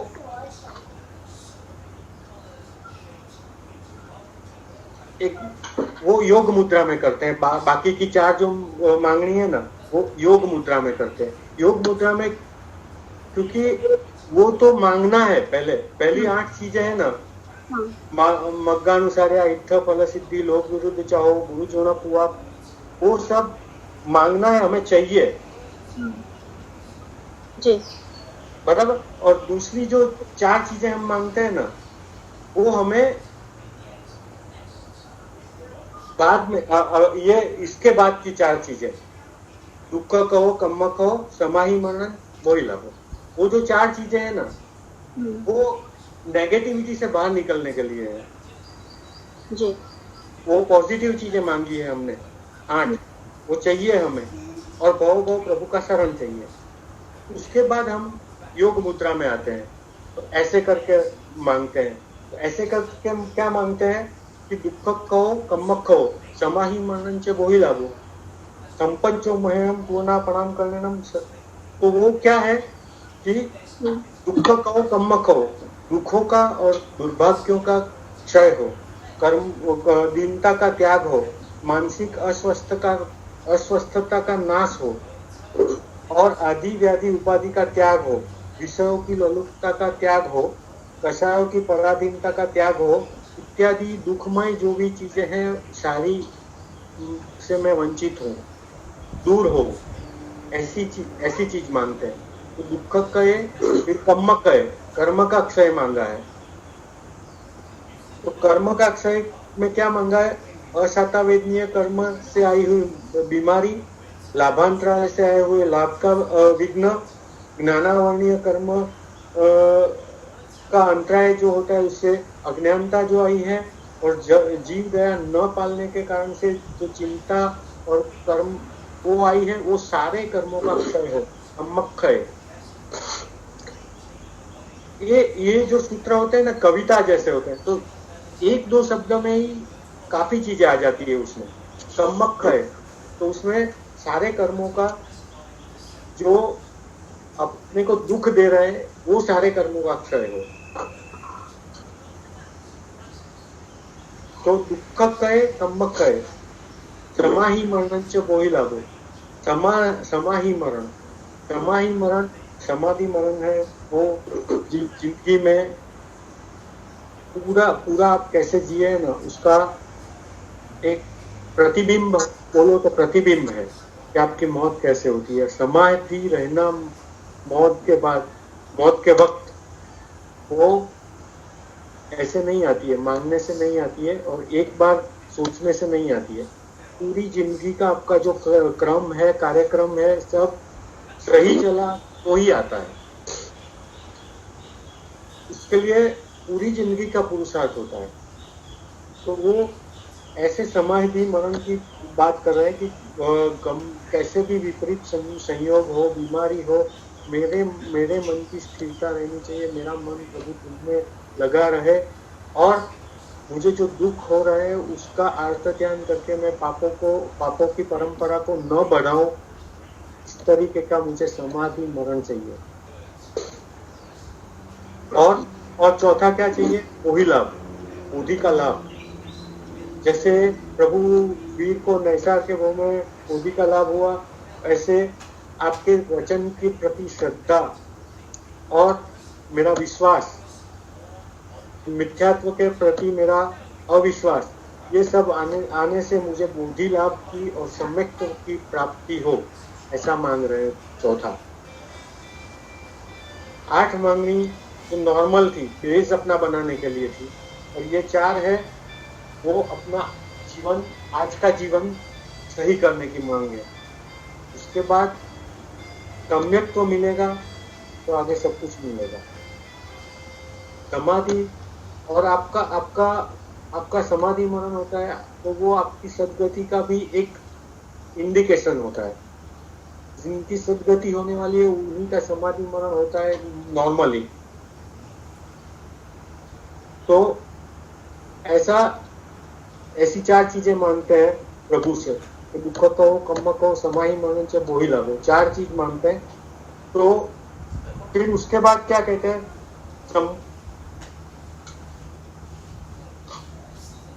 सर्व मंगल मांगल्यम सर्व कल्याण कारणम प्रधानम सर्व धर्माणम जैनम जयति शासनम। तो ये सारा मांगने के बाद जैन शासन का जयकार हो। सर्व मंगलों में उत्कृष्ट मंगल जैन शासन है, सर्व कल्याणों का कारण जैन शासन है, और सर्व धर्मों का प्रधान जैन धर्म है, इसलिए जैनम जयति शासनम, जैन शासन का जय जयकार हो। ये एक परंपरागत रीत से एंटर किया हुआ पीछे से ज्ञानियों द्वारा, ये सारे सूत्र पहली 2 गाथा के सिवा पीछे से एंटर किए गए हैं। गंधर्व भगवंतों का बनाया तो पहला ही 2 था, उसके बाद ये डाला गया है। तो हमें ये 8 और 4 12 चीजों की मांगनी हर वक्त करनी है प्रभु से। कर्मों का गणित समझेंगे, सब आगे चलेगा, लेकिन उससे पहले हम अपनी योग्यता को पुरवार करें, अपनी योग्यता को डेवलप करें, तो सबसे जरूरी है। इसलिए जय वीरा सूत्र में सूत्री मुद्रा करके 8 चीज और फिर योग मुद्रा में 4 चीज की मांगनी करते हैं प्रभु से।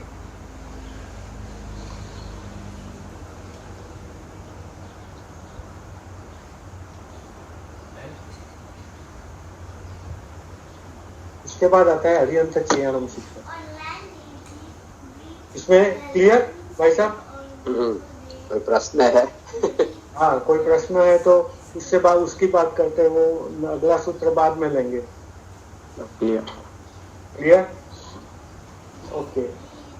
अरिहंत चयनम वो कौशक करने से पहले का सूत्र है। संदीप भाई, हाँ, आई थिंक अरिहंत चयनम नेक्स्ट सेशन में લઈએ।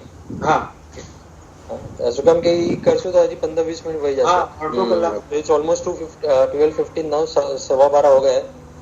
सो आई थिंक अगर किसी को कोई क्वेश्चंस है तो may be we can just take the questions, अगर नहीं है तो then will just wind it up. नहीं, मुझे पूछना है कुछ। पूछना था कि मैं अपने बीच में प्रतिक्रमण करने लगी, तब उसमें अभी वो चलाते हैं हम लोग इंटरनेट, तो उसमें बहुत सारे ऑप्शंस होते हैं। एक तो पूरा प्रतिक्रमण है 1.5 घंटे का, 1 घंटे का भी होता है, 50 मिनट का भी है, और आपके पास टाइम नहीं है तो 20 मिनट का सिर्फ वो हिंदी के अर्थ बोल के वैसा वाला प्रतिक्रमण भी होता है। तो अब क्योंकि हमारी बुद्धि कभी कभी उल्टी चलती है ना, तो कई बार लगता है कि नहीं हमारे पास तो 20 ही मिनट का टाइम है, तो फिर हम ना वो 20 मिनट वाला ही सुनने लग जाते हैं। पर उसमें यह है कि वो पूरा अर्थ के साथ, मतलब अर्थ होता है, उसमें मंत्र नहीं होते हैं, पर वो अर्थ भी तो सुन के हमने प्रतिक्रमण किया ना, तो हम फिर क्यों 1.5 घंटे वाला करें? ये मेरा एक क्वेश्चन था।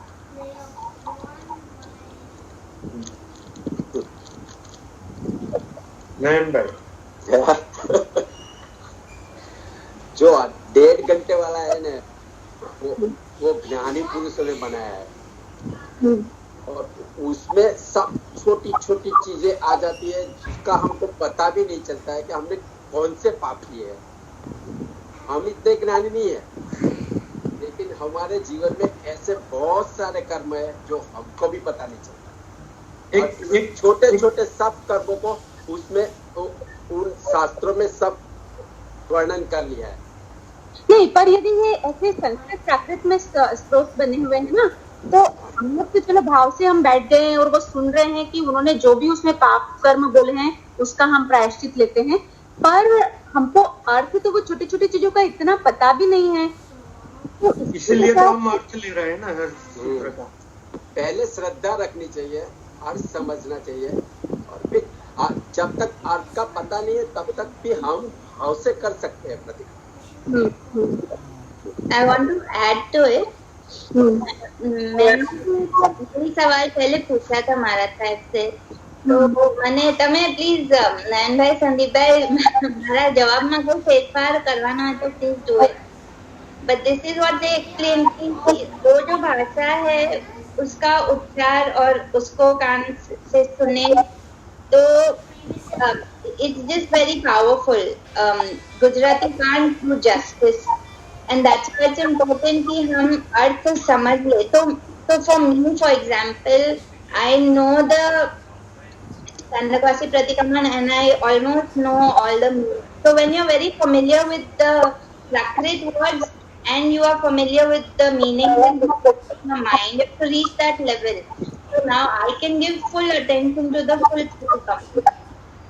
I don't need to only listen to the Prakrit words. और रश्मिबेन एक बात बोलो, जी हर शब्द का एक अर्थ होता है, हर शब्द का एक प्रेशर होता है, जी हर शब्द के पीछे एक भावना होती है। गणधर भगवंतों ने जो बनाया है उसको एक्सप्लेन करने में लोगों ने ग्रंथों लिखे, बड़े बड़े ग्रंथ लिखे हैं। वो उत्कृष्ट भाषा और प्रभु महावीर ने पहली देशना दी, क्या बोला? उपनेवा, विघ्नेवा, युग्नेवा, बराबर 3 शब्द दिए। उत्पन्न होता है, नाश होता है और अविचल होता है।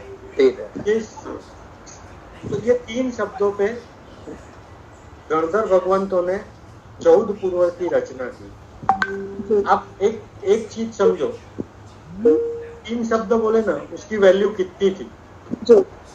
अभी गणधर भगवंतों ने जो सूत्र बनाए उसकी वैल्यू कितनी है? अच्छा, अर्थ गठन किया ज्ञानी ने ही किया होगा किसी, पर 150 साल पहले, 10-20 साल पहले, फिर हमारे जैसे झोला छाप ने भी कोई अर्थ गठन करके अच्छा लिख सकते हैं तो एक बुक लिख दी है, कुछ झोला छाप ने भी बनाया है, समझा? तो उसमें जो भावना है वो भावनाओं को एक्सप्लेन करने की ताकत कम होती है। तो मूलभूत से सुनोगे ना तो उसमें जो पावर होता ना उसका एहसास आपको होना ही है। क्योंकि अभी जो भाषा है वो भाषा कमजोर है। और एक बात, तो आप जो नवकार मंत्र का जाप करते हैं जी, क्या करते हैं? अरिहंत भगवंतों को मेरा नमस्कार हो, सिद्ध भगवंतों को मेरा नमस्कार नहीं, नमो अरिहंताणम सिद्धाणम। वो शब्दों में जो पावर है वो है ही, और वो सनातन है। और जो ओम शब्द है शब्दों का पावर खत्म नहीं होने वाला है। हम अपनी अनुकूलता के अनुसार 10 मिनट वाला करें, 20 मिनट वाला करें, 20 वाला करें, 24 घंटे वाला करें, वो दैट इज डिफरेंट। जी पर जो है सो यही है। तो भले ही आपको पूरे का अर्थ एकदम अभी इतना समझ में नहीं आता है, बट फिर भी आप इसको धीरे धीरे सीखो, इन्वॉल्व सीखो और भाव से करो। जो भी अर्थ सीखो, मेरा कर्म, तो अर्थ आएगा। पर सब चीज में अर्थ समझने की भी जरूरत नहीं है, उसके भाव से भी आपको, मैं आपको गाली देता हूँ तो आपको भाव से, वो गाली के अर्थ में नहीं जाते हैं कि ये इसका गधा, मतलब ये गधे के कैसे पूछ होते हैं, कैसे, उसका अर्थ समझने की जरूरत नहीं है। आप गधे हो बोल दिया किसी ने तो अपना अपमान उसी समय हो गया।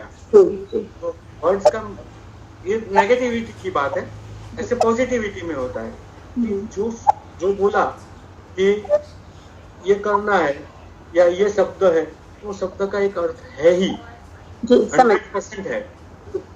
हाँ, हम लोग वो लूपहोल हैं, पर जरूरत नहीं लूपहोल निकालने की, मतलब वो जो है वो है।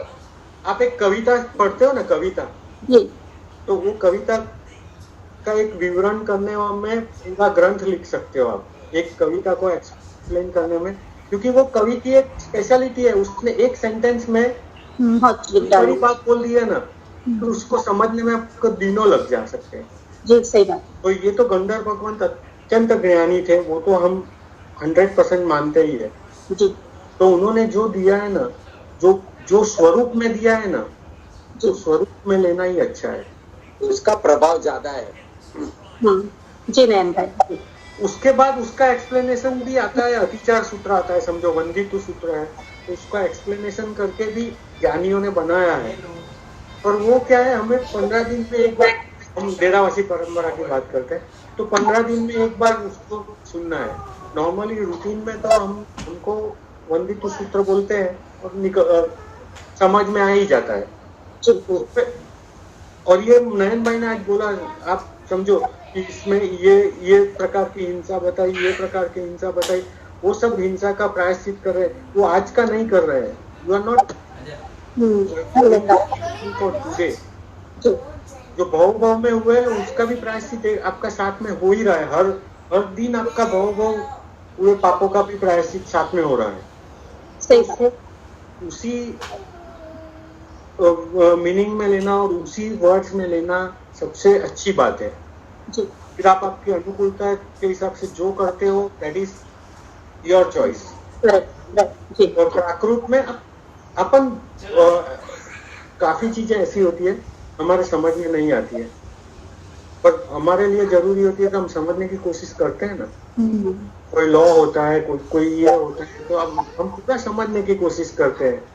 ये भाई साहब समझो, हितेश भाई है, आज गवर्नमेंट ने बजट दिया समझो, तो उनके ऊपर उनका सारा चिंतन चलता है। समझो कोई चार्टर्ड अकाउंटेंट है, लॉयर है, तो उसका सारा चिंतन चलता है, बराबर। ऐसे छोड़ नहीं देते हैं कि गवर्नमेंट ने बोला कि ऐसा वर्ड है तो फिर हमको क्या करना है, ऐसे नहीं होता है ना।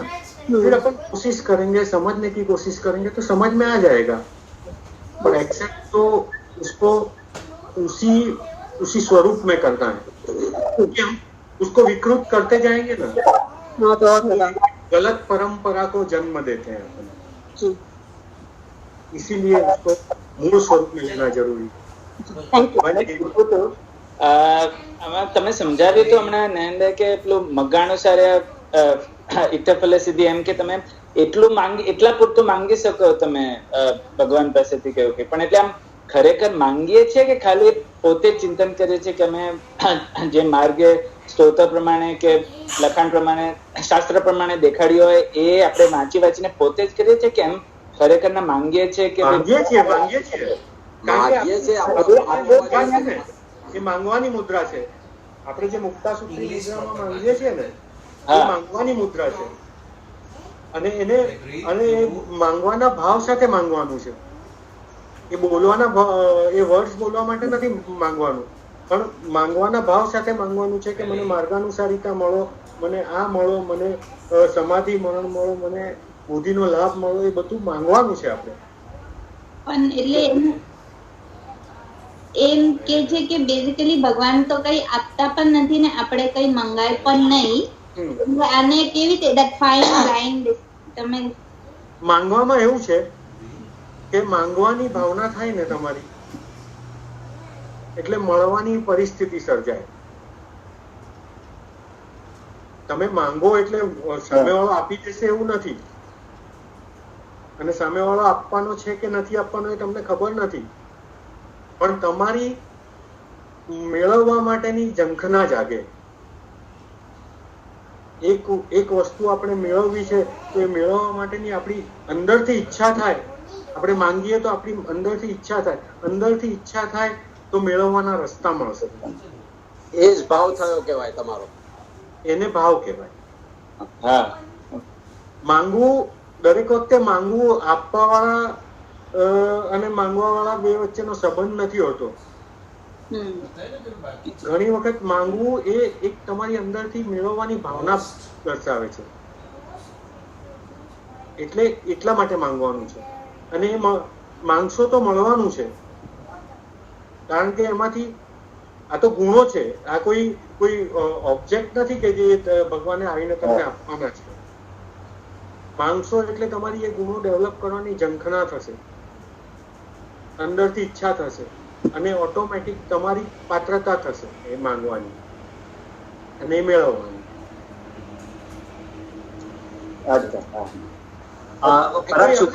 એવી વસ્તુ નથી માંગતા કે મારો છોકરો પાસ થઈ જાય. હા, કે વસ્તુ નથી માંગતા, કે દ્રવ્ય નથી સારી વસ્તુ નથી માંગતા, ગુણ માંગીએ છીએ. ગુણ માંગવા એટલે ગુણને આપણે ડેવલપ કરવાની ઈચ્છા માંગીએ છીએ કે હું હવે મને જયારે સદગુરુ મળશે તો હું એની સેવા કરીશ, કે મને પરોપકાર કરવાની તક મળશે ત્યારે હું પરોપકાર કરીશ. એટલે એ પછી તમારે જ એક્શન કરવાનું છે. ભગવાન પાસે માંગ્યું ધેટ મીન્સ કે તમારે એક્શન કરવાનું છે. એટલે આ બધી આમ માંગણીઓ છે, અને આમ જોઈએ તો એ આપણી એવી ભાવનાઓ છે જે અમલમાં મૂકવાની છે.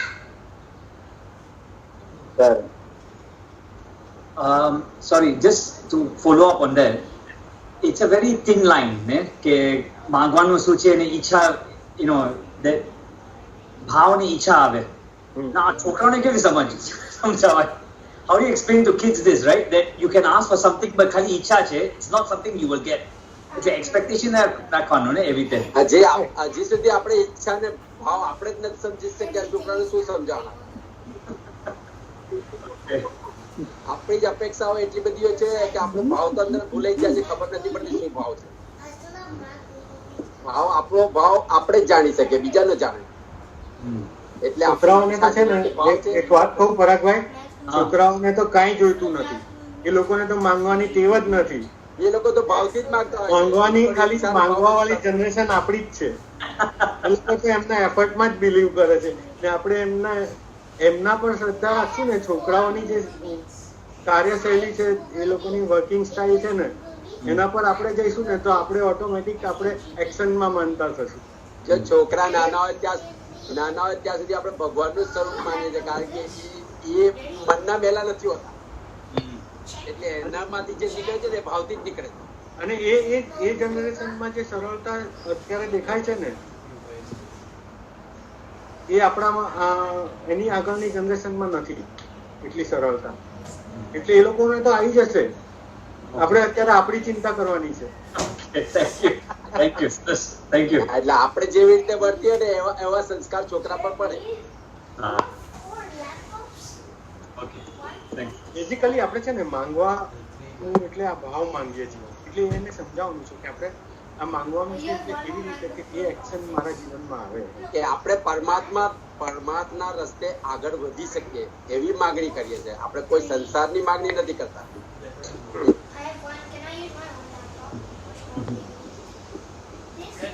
હવે માંગી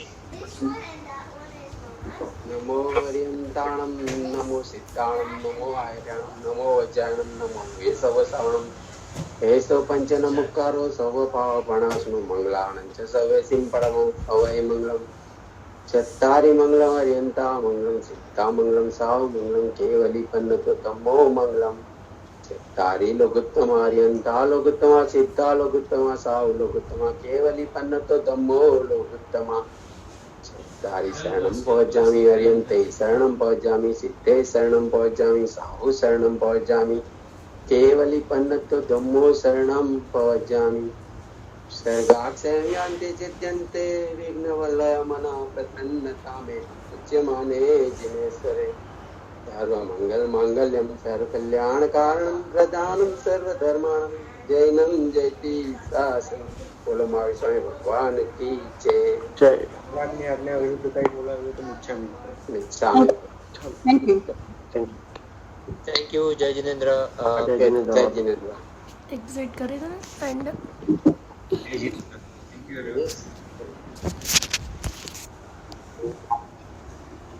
हैंग